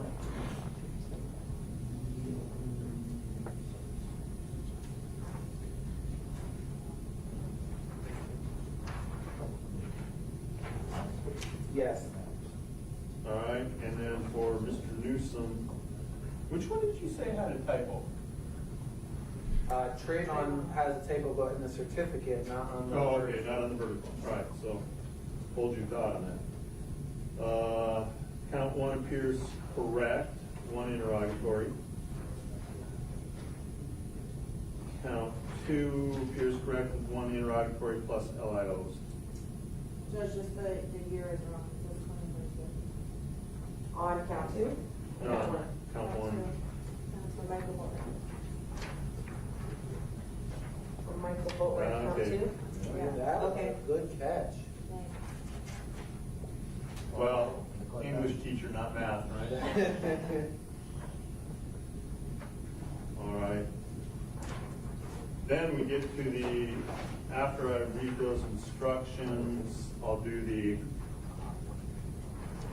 multiple counts instruction as we talked about, and I'll do the multiple defendants instruction as we talked about. Okay. And again, I'm not giving the 312D interlocking counts over whatever objection still remains.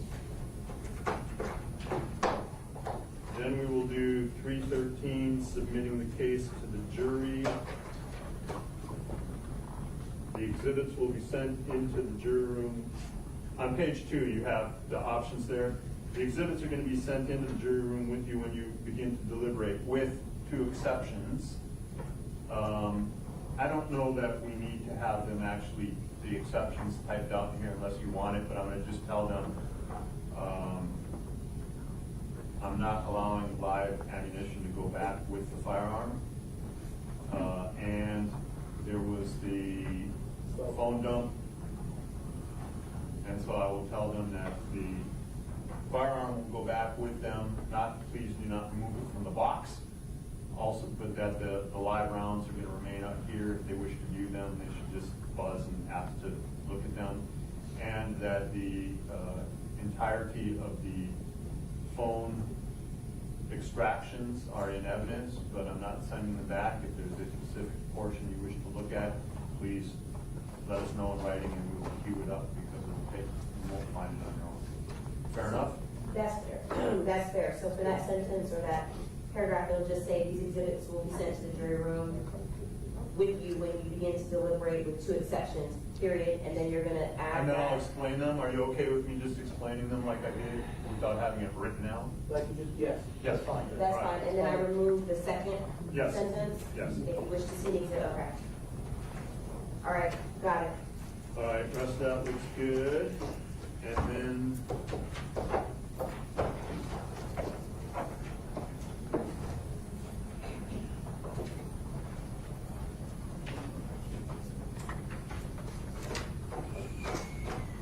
then we have our certificates.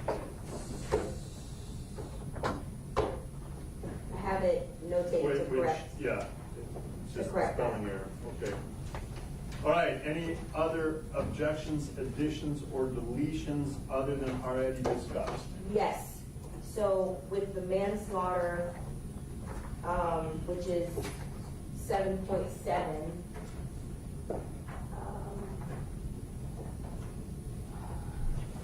I had that the standard instruction has, well, first of all, I have it as 3 and 4. So I need to correct the For 1 and 2. Yeah, I need to correct that. But then also the, Yeah, you have it 3, 4, 5, 6. the next instruction, I don't know why, but I left it out. The standard part needs to say, every person has a duty to act reasonably towards others if there is a The regular violation. negligence instruction? Yes. Yeah. And there was also an instruction to read on justifiable and excusable homicide in the absence of an express concession by the defendants that the homicide was not excusable or justified. So if they're not stating that under State v. Spencer, then the court would have to read that portion of justifiable and excusable homicide. The instruction says that it would be fundamental error not to instruct on that. But they have to, I guess they have to be colloquy regarding that they are not, that there's an express concession that the Does it homicide have to be read as part of 7.7, or is the fact that it's read in introduction to homicide? Because they're already instructed in introduction to homicide. So what is everyone's position on whether you want me to re-instruct as part of the LIO manslaughter? Well, it says it in the bracketed part that the explanations of justifiable homicide and excusable homicide are in instruction 7.1. So that, I guess, what Your Honor is asking would qualify under that. Clear, I may have to go there. Does it say in there that they are already in there and you have to read them again? Or does it say that if they're already been read in 7.1, we're okay? I think it's more the latter, but it doesn't say it that way. It just says the explanations of justifiable homicide and excusable homicide are in instruction 7.1, introduction to homicide. So it's included in that. So Your Honor's going to be reading it, so. Right, they're already instructed on that. Correct. I think we're okay. Any objection to that format? On behalf of Mr. Newsom, no objection to reading once, that's the written twice. No objection. Agreed, no objection. Okay. Okay, so then the language then, every person has a duty to reasonably act towards others, is going in along with in order to convict by manslaughter by act.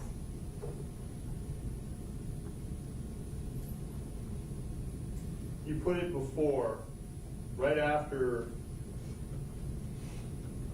the 1 and 2, then you read the, if I'm remembering correctly, then the next thing that comes is the definition of regular negligence, and then it's followed with that sentence that you have there: defendant cannot be guilty of manslaughter by committing a merely negligent act. Oh, yeah, and actually, to answer the other question, do this. Are you following me, Pastor? I am. I'm looking on the standard instruction, Judge, and I'm trying to follow along. I'm going from memory, but it is. I have it. Okay. May I come up, Judge? I can show you. No, I can pull it from this. Okay, because I have it here. It says, right after the elements, it says, every person has a duty to act reasonably towards others. There's that paragraph. Then the next paragraph is, in order to convict of manslaughter by act, it is not necessary for the state to prove that the defendant had intent to cause death. Yeah.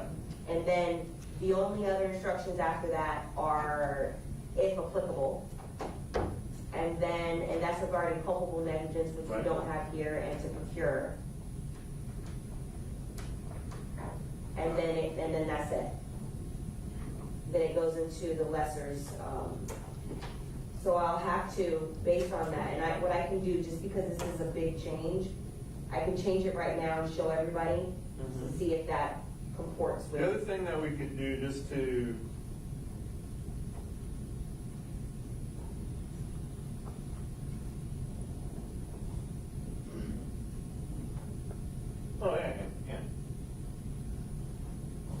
see, it's exactly what I was going to tell you to do. Okay. Where it says in that sentence, defendant cannot be guilty of manslaughter by committing a merely negligent act, or if the killing was either justifiable or excusable, or was either justifiable or an excusable homicide. Justifiable or excusable. Well, that's English, man. That's poor grammar. So, But it in the instruction there, it says, as I have previously instructed you. So throw that sentence in there. That's what I was going to suggest doing anyway. where, Judge? That part you lost. Do you have the manslaughter instruction that you had before? That first sentence after paragraph 1 and 2, the one that Okay. says the defendant cannot be guilty, Okay, all right? It ends in excusable homicide, period. The way it is in the instruction and to make the references, instead of period, make it excusable homicide, comma, as I have previously instructed you. okay. There you go. And then you add in the other stuff. The other two paragraphs Yes. will go right after that? Yes. And so you want me to leave in the killing of a human being a justifiable homicide and lawful? Yes. Okay.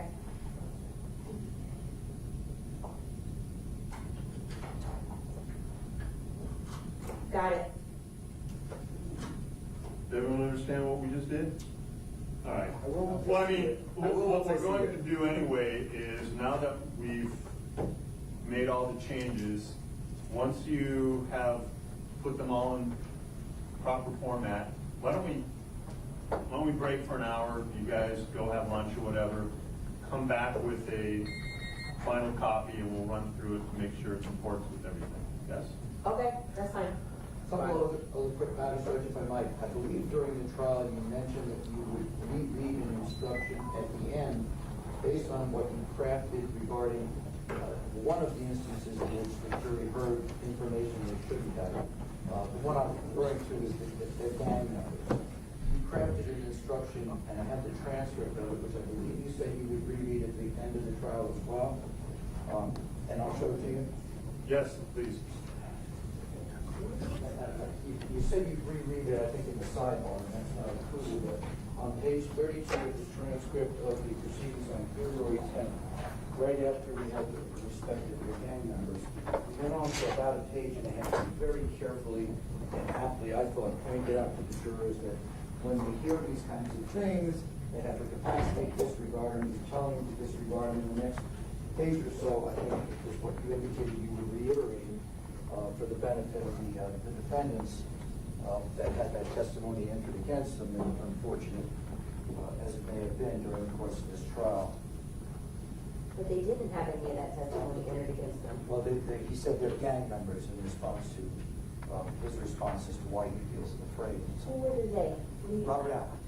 Remember, he said they're gang members, and we had a long sidebar. And the court gave the instruction that I just submitted to it, and the court said that he would reiterate a similar instruction, if not identical, at the end of the trial to make sure. I don't know that I meant that I would, and I don't know that you want me to say, by the way, Alan said, Well, I'm scared of them because they're gang members, and I told you to disregard that statement, because then I'm just highlighting that Right, statement. but not specifically, Judge. Just No, a general statement. the that- other part of it, though, if what you're asking is, if you recall, when we started the call, I told you from time to time, you might hear something that I will tell you to disregard. It requires some discipline.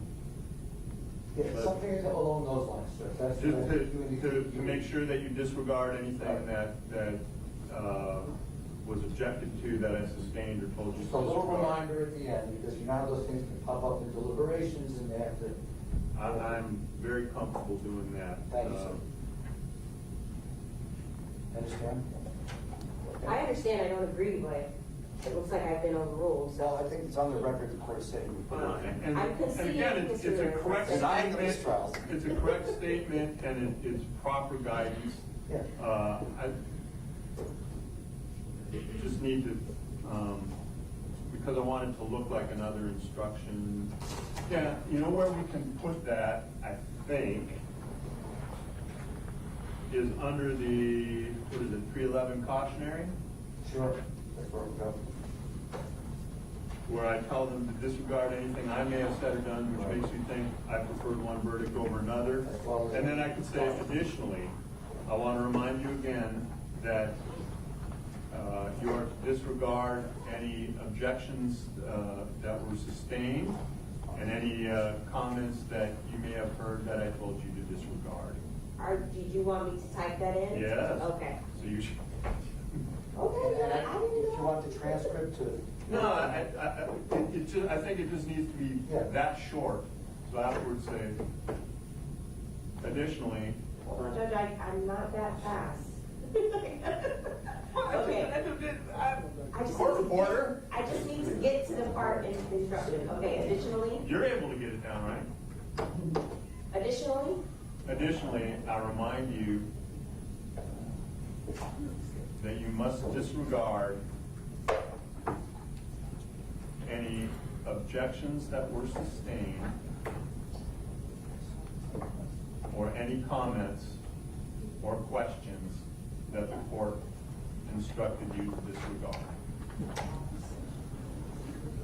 Does everyone agree with that? Yes, sir. Yes, Yes, thank you, Judge. I drastically have to use the bathroom. Yeah, like I'm about to. I have one more matter to raise, Judge, that I don't think is, needs Mr. Biddy. No, he needs to wait. Okay. I'll mention it really quickly. Judge, in the course of the trial, you've given great latitude in terms of some of the rules of procedure regarding the funneling down of cross-examination, redirect examination. I understand the rules so far, but when we get to closing argument, the problem in allowing that becomes, if the state doesn't address something in their closing, and I choose not to address it strategically, I don't want it to come up in a rebuttal argument when it has no bearing on what they've said or I've said. And in those circumstances, I'd ask the court to rule at this point to hold the state to a strict standard that rebuttal is in fact will be followed. If something hasn't been brought up in their closing or any other closing, it should not come up in rebuttal for the first time.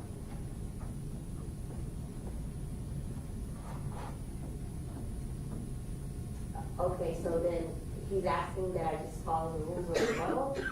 Right, because Kinda. Essentially? Yeah. Okay, Yeah. so, Rebuttal's rebuttal, it's not new argument. okay, I'll follow the normal rules of So, rebuttal. in other words, throw it all in there on your first argument, don't save anything for rebuttal, okay? Because I've seen prosecutors do that, I've seen courts allow it, but I mean, in this case, with all the landmines that we're trying to avoid, it's gonna be very difficult for us to fashion a closing that doesn't, that addresses everything. If we don't feel something needs to be addressed, it shouldn't come in. And it should not be introduced. Rebuttal argument needs to rebut arguments that are actually made on. Either by the, by any of the I understand, defendants. Mr. Rose, you don't Yeah, have to give okay. an explanation. So, it's all agreed. Okay. Very good, thank you. I So, noticed a couple minor things. well, actually, let me do it this way. Let me go page by page. We got the cover sheet, Good, introduction to final instructions. good, Looks good. Statement of charge. good. Introduction of homicide. The part where the third paragraph down, instead of fixing the sentence, it looks like we just wrote a new sentence. Can you state which sentence is that? Yes, so a killing that is excusable, that sentence just needs to be deleted. Because the second sentence is what we fixed from the first sentence.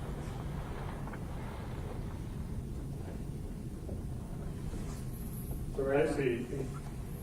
Okay, It's good from however on, but Yeah, it otherwise states it twice. correct.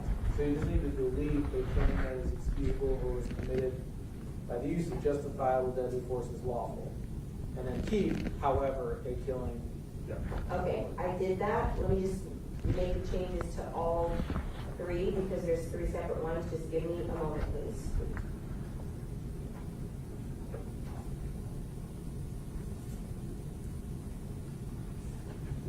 Can you print them here? I could print, yes, it will be easier if I just print a specific page. Yeah, I mean, these 3 pages that you're fixing. Yes, Your Honor, I could do that. Because what I want to do is I want to have the set that I'm going to need good to go sitting here when we're done. Okay. Yes, I can do that. Just give me one moment, please. There's one more fix before you print anything. On that same page, Mr. John? On the Michael Boatwright introduction to homicide, at the very bottom. It says introduction to homicide. Title at the bottom. Yeah. Oh, it just needs to be, Pushed down. pushed down? Okay, give me a second. So I have to, because it may affect all of them. Hold on. Okay, so it didn't affect on features. Yeah, and then I just have to, insert a new page. Hold on. and then that messes up the first degree murder first instruction. But once you move it down, it should correct everything. Right, so that's what I'm trying to do now.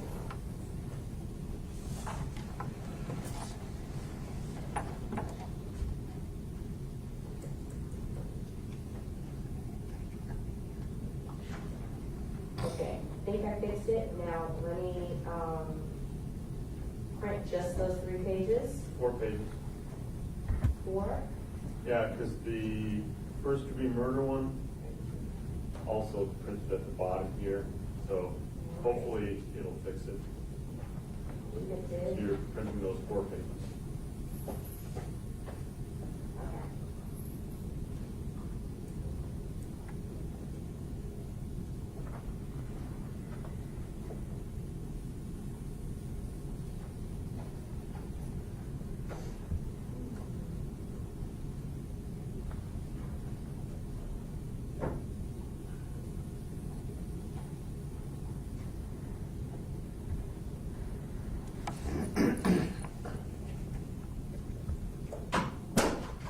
Okay.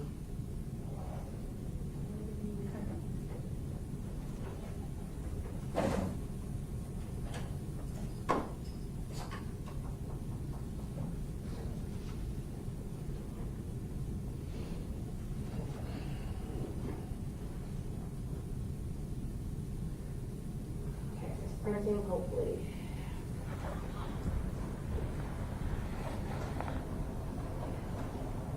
Mr. checking it, who's asking what pages?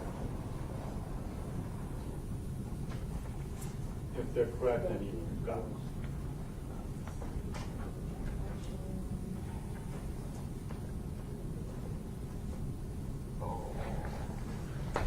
Take a look.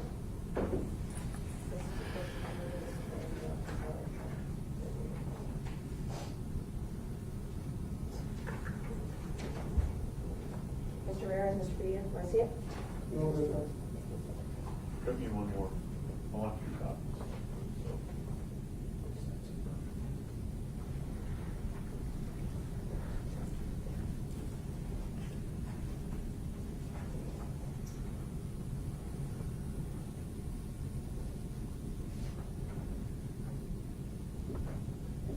Looks like I'm on the flat today.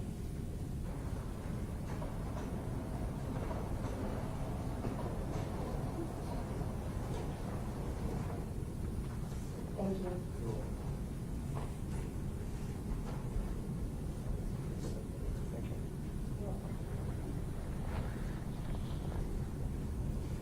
Okay. So, Problem? it's only 3 pages. That's ready for. Wait, I need that first page of the, on the side. twice? You need it? I need the last page again. The intro First and degree- homicide. No, the first degree murder one. That, Cedric Williams, first degree murder. Okay.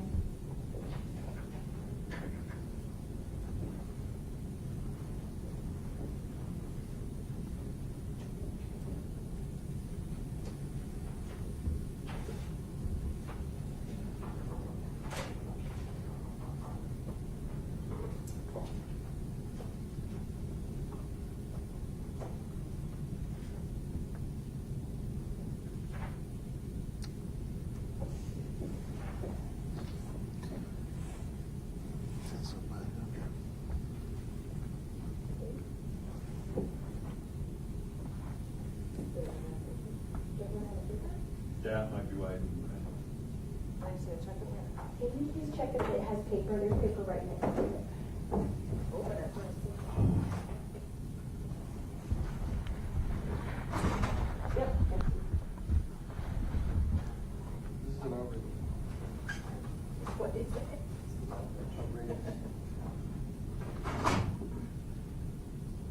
Copy present? Okay.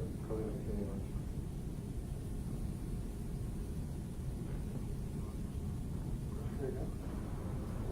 Good job.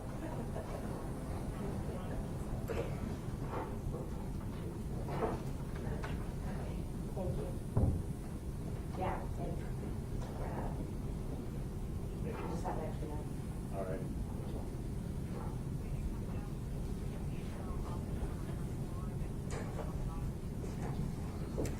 All right, so the 3 first degree murder premeditated. Those accurately reflect the Pardon? They accurately reflect the Yes. rulings. All right, then we have the felony murder first degree, All 1 for three, each. all 3 of those pages are good. Then we have the robbery instruction. All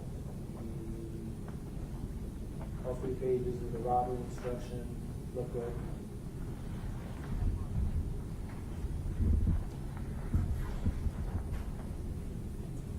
All right.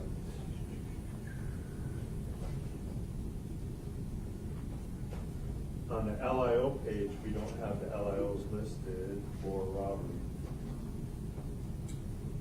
Right, we need to add petty theft and assault.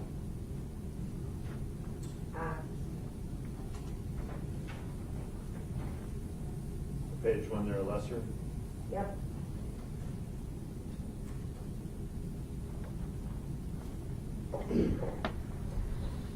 So change is to R.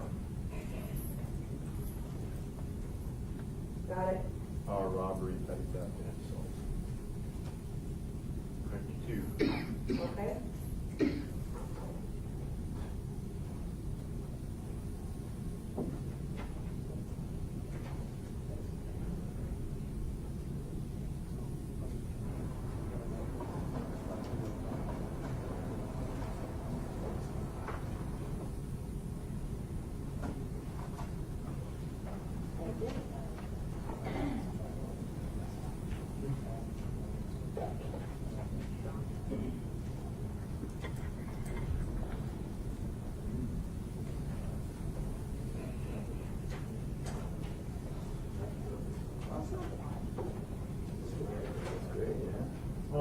Then we have murder 2. Those all look good to me.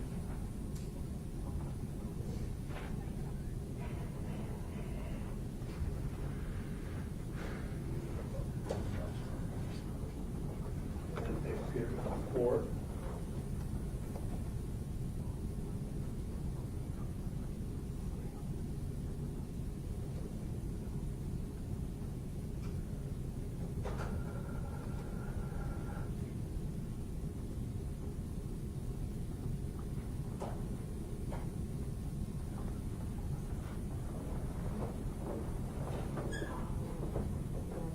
Yeah, we don't need that first sentence because it's now part of the second. Which one The is it? first sentence Are under we number on- 2. I'm sorry, are we on murder 2? No, we're on man. Murder 2 is all good. Okay. Go to man. Okay, See how you have the defendant cannot be guilty of manslaughter. yes, All right, that sentence is repeated as the second sentence of the next paragraph. So you can just take that first one out.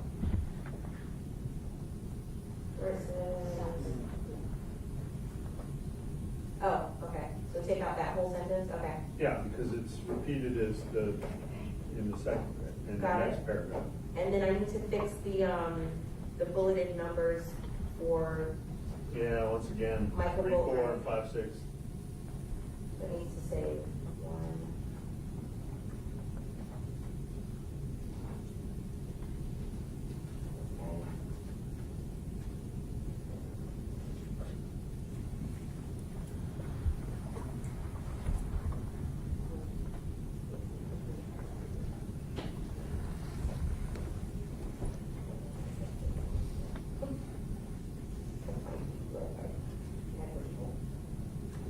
Okay, was that the only thing to fix this manslaughter before I print it? I believe so. That's all that I saw. Okay, I'll print 2 of each. Thank you. Okay. I already see we're gonna have problems with the numbers on robbery as well. Oh, same thing? Yeah. Yeah. Oh, sorry, listen. Yeah, it's all right. I'm doing this here. Okay.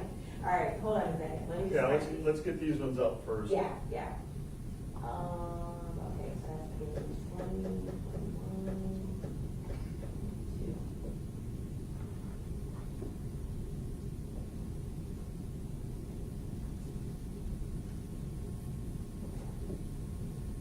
Those are going to print.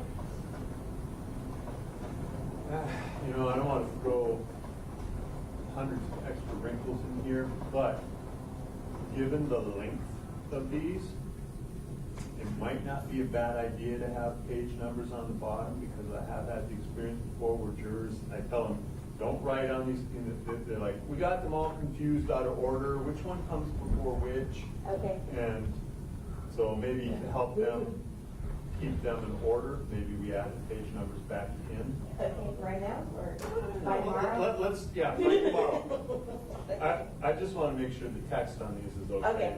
But, counsel, what do you think about that? I have no objection to these numbers. Good idea, Judge. No objection. Okay. I'll print the final copy in this day or before tomorrow, and I'll bring it with me for it. Perfect. Okay. Huh?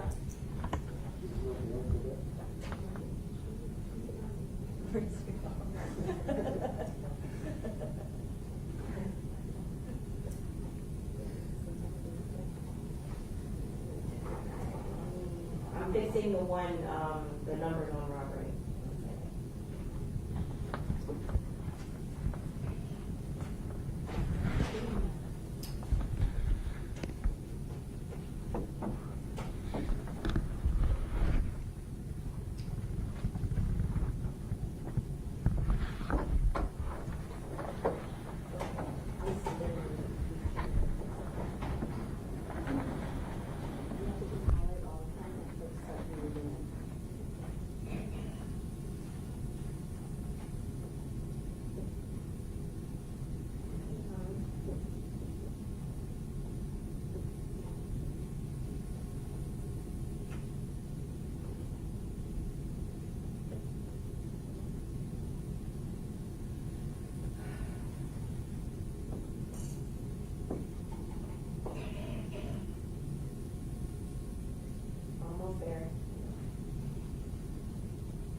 takes time.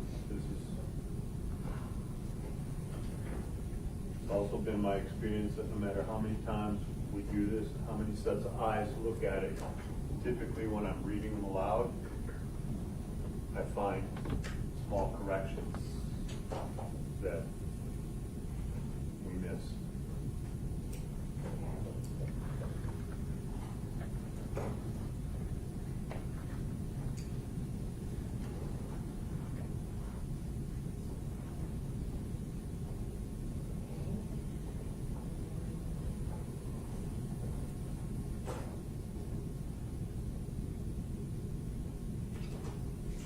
All right, I have it fixed for robbery. Anything else on robbery before I print it? Nothing else that I see. Yours to be good. Okay, I'll print some copies.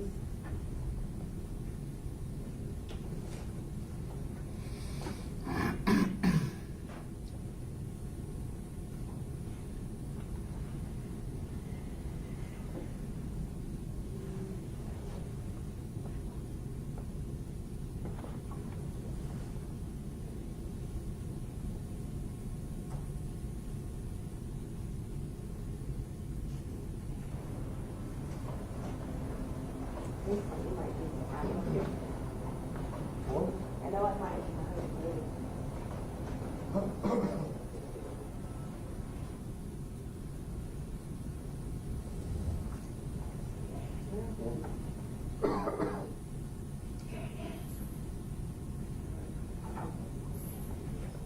I think that should be it. Nope. No. No, it's okay. Well, on this one, the one came up. I can't fix it. I don't know why. I cannot fix it. I tried. It's, and then when I tried to fix it, it messed up the margins. I can show them and see if they have an It's objection. all right. Show, let me see what copy, it's just not this. Okay. Let's see what it is. It literally has like a little line through it. I don't know why. I just printed that. It's very easy. You have an objection to that. You okay if He doesn't have it's an like objection that? to it. And you make It's an fine. He objection, doesn't have an objection. that's gonna be the turning point in the case? Yeah. I'm flabbergasted. Okay. Okay. That's not an outrage for you? Yes, an outrageous thing.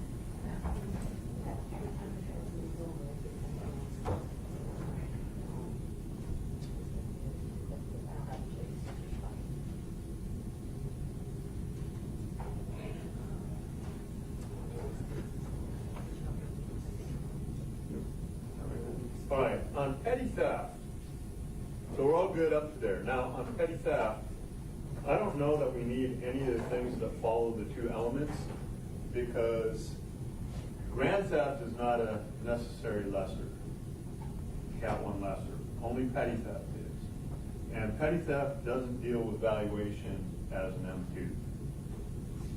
I agree, I had that highlighted as something. Yeah, if you find the defendant guilty of theft, and then it talks about 20,000 to 100,000 or any of those other things, we don't need any of that. Okay, so take out. Everything after sentence 2, the if you find, the value, and the exact value are not elements of petty theft. Okay. Everyone agree with that? Yes? Yes. Yes, sir.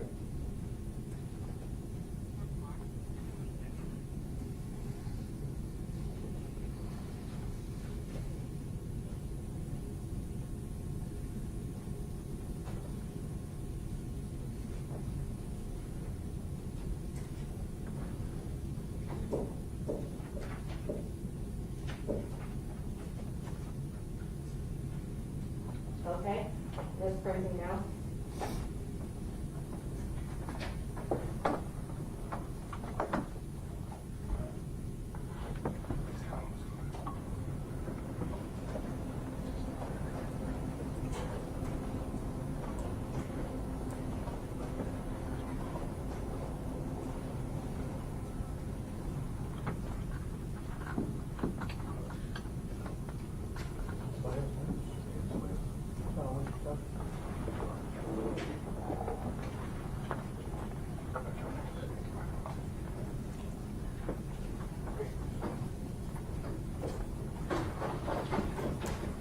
All right, then we have assault.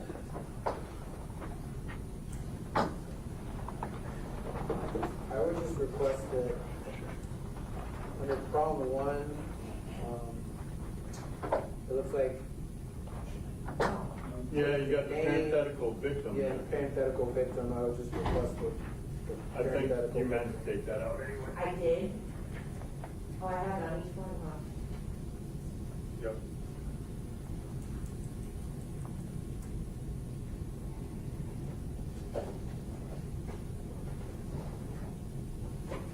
Okay, anything else? Want to print it? That'd be it.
Okay, then we have aggravation of crime by carrying or using firearms for Bori and nuisance.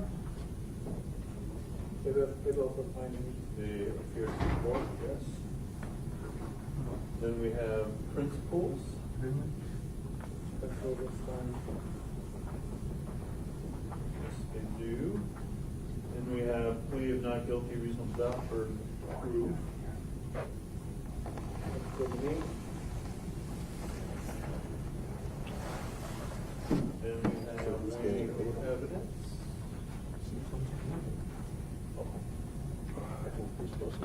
The other one's for Coleman.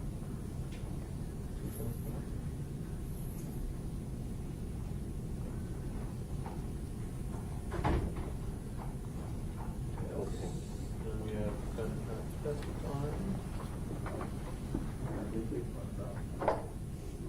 Looks fine. Then we have defendants outside court statements.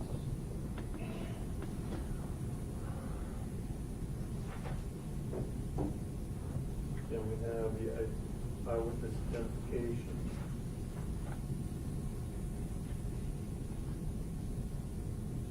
So far, so good? Yes, sir. Yes, Judge. Yes, sir. Rules for deliberation.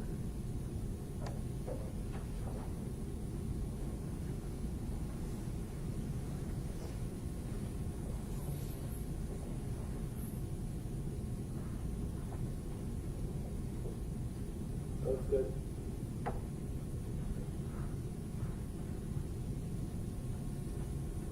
And,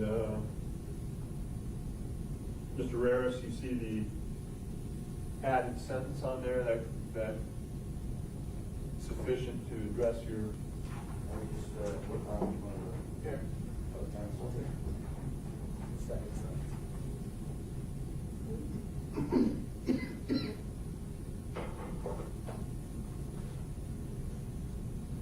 Thank you, Judge. Appreciate it.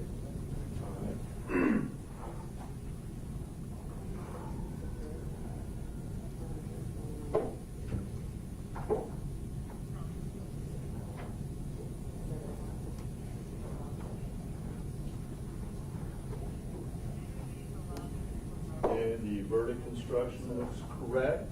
Everyone agree? Yes. Yes, agree that it accurately reflects. All right, now, looking at verdict form for Mr. Williams, count one, here's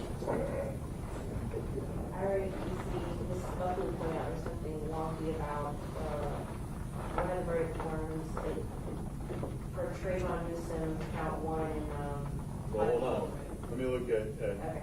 all right, they're good for Williams. Well, hold on. Count Mine one. doesn't have lines for the 4 people to sign. Or count, When it's printed, Judge, do you have lines for the 4 persons?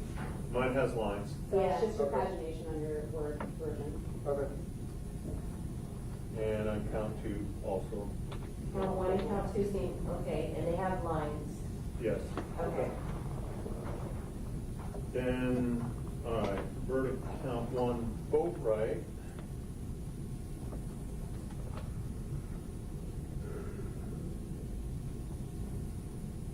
That appears correct.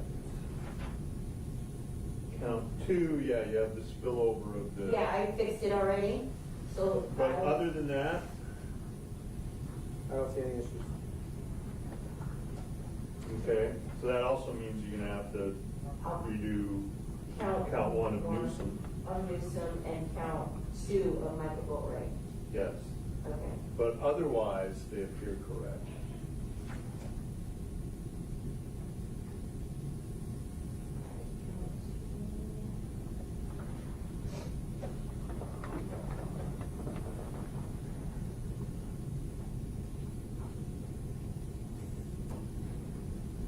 Okay, those are occurring now.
All right, and then for some reason certificates here in the middle there. Middle? They're right, you have them right after verdict forms. Why thought that's where you wanted them? You wanted them literally dead last. The certificates, I don't even send back there with them. I sign these and attach it once they come back. Okay, so on here, for the final one, I will put them dead last. Yes. So that they're not part of the pagination. Correct. Got it. So let me cut and paste them.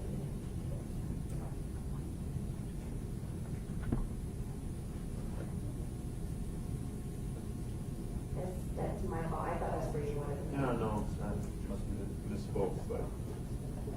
Yeah, I don't even usually send the certificate back with them. I just, once they bring it back, I attach it as these with the charges that were given.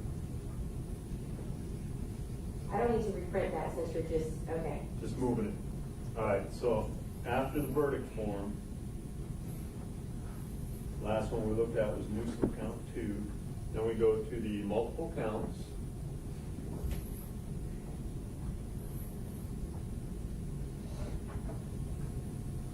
Does that appear correct? Yes, sir. And then multiple defendants. Yes, sir.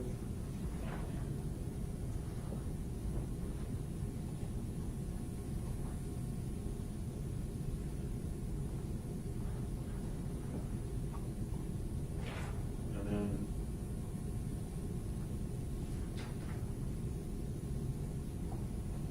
submitting the case to the jury.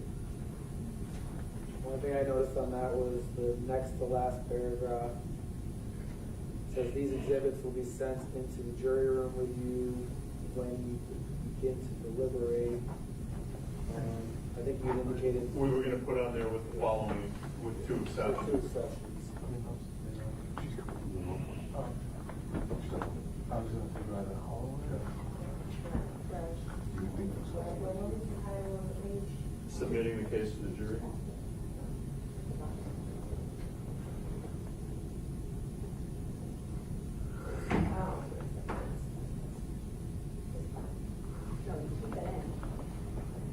think possibly, Wow. Okay, so the sentence will read, these exhibits will be sent into the jury room with you when you begin to deliberate with 2 exceptions? yeah, Okay. I should probably be comma with 2 exceptions. Okay. Well, that's not particularly great grammar. He's looking at the English teacher. I think it's just fine. Okay, so that's it? I'll reprint that page? Yeah. Okay.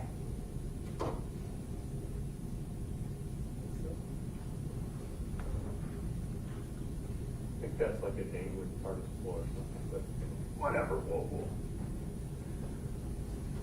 be all right. Okay.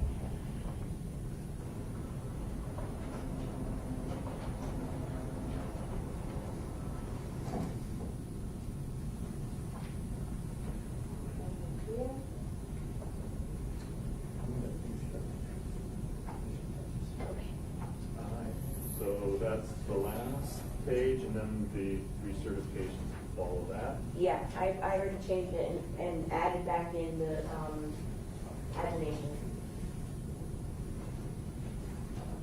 I see that, these already have 54 written down. Oh, yeah, sorry. Yeah, but that's good. All right, so these would be 55, 56, and 57, right? Yeah. Okay. Then everything appears to be in order. And if you will, just, since the only thing that's changed is the page numbers, if you'll just bring me a copy of that in the morning, I will compare it to these. And that will be the official copy. Okay, I'll just need one. okay. I have to bring one to the court for it, so I'll just bring two. You'll email them to the parties. What's that? You'll email the final set to us. Yes, I'm gonna do that right now, actually. I'm gonna do that right now. So Judge, I agree that the jury instructions are as the court rules. With the Preserving all caveat that we're objections. preserving and renewing all objections previously made, both for the jury instructions as well as throughout the trial. Gotcha. Mr. Newsom, I renew and state the same. On behalf of Mr. Winter, everyone knows it. Noted. Thank you. All right. Last thing we need to discuss today is how much time, state how you want to split yours, and what sort of warnings everyone wants. 4 hours, 1 hour for rebuttal. I do not need time. I prefer to keep my own, if you recall, and it'll be 3 hours on the front end, 1 hour on the back end. 3 and 1. Say it again? So 3 and 1. 3 and 1. Mauricio says he does not want this to be 4 hours. You're not compelled to. No, I don't even know what to say. Well, I do have 3 defendants that I'm, so. I didn't say no. I'm just, Oh, okay. I'm just asking. So, you guys are entitled. I'm not going to limit you within reason, and you're all experienced counsel. So I don't have to, even though I am now, I don't have to remind you that becoming repetitive and just saying things over and over again. You do so at your own peril.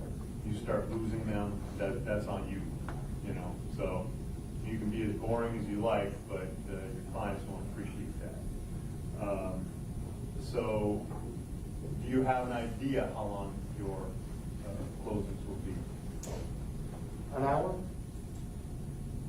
And again, you can certainly take more than that. Okay. George? I would ask for an hour and a half, and it'll probably be closer to the hour Okay. when we get there. Hard to say. Hopefully much more than Same. Okay. So, Yeah, I would say 2. Let me have all right. Do you want any sort of warnings? I'll take a warning at. Yeah. You want a warning after 1 hour and then?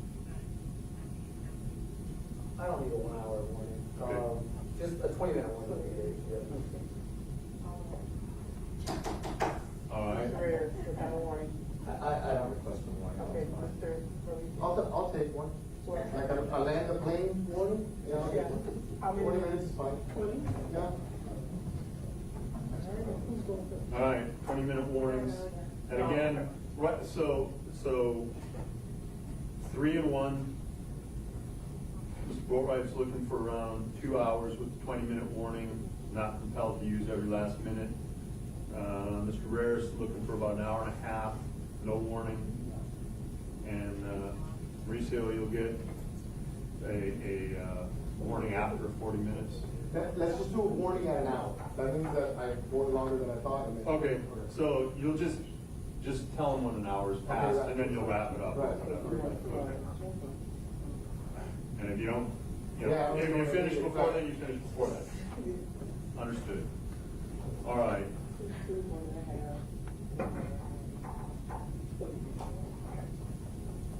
So there's a probability, unless people use way less time than they think, that it will spill into Wednesday. How many cases are in the docket? You said what's gonna spill into Wednesday, the closings? You think so? If you take 4, yeah. Well, I mean, I take And- all 4, but I'm No, requesting it, but. I'm just saying, if everyone uses as much time as they've said here, at least one of them is gonna end up going on the next day, and then I'll be instructing on the next day. Okay. Which is fine, you know. But if you only take like 3. an hour and a half on your front end, then, and you only take 45 minutes, you know, it all depends. Okay. I'm not suggesting, I'm just saying, it would almost have to be that short in order to get through all of these plus rebuttal in one day. And then either way, by the time we get done with that, I'm probably not instructing them until the next day either, because I don't want to instruct them, send them home, and then have them deliberate. I want to instruct them and send them out. So, Okay. yeah, no stress. And we're stopping around 5:30. We won't go late just to get everything in.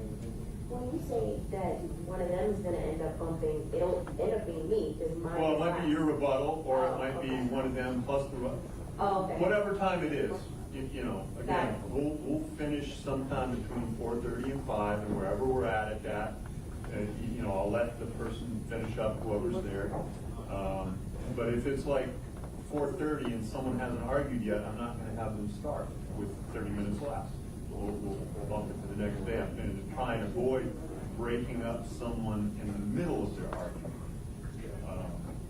Just curious, when they're deliberating, are you gonna allow them to deliberate past 5 if they want? I don't tell them. I call them out when I want to send them home. So what happens is, let's just say they get put out at 1 in the afternoon or 2 in the afternoon. I let it go around, we reassemble around 5:15 or so. And then I usually call them out and say, okay, folks, we're going home. And even if they say we're kind of close, I say, that's wonderful, we're going home.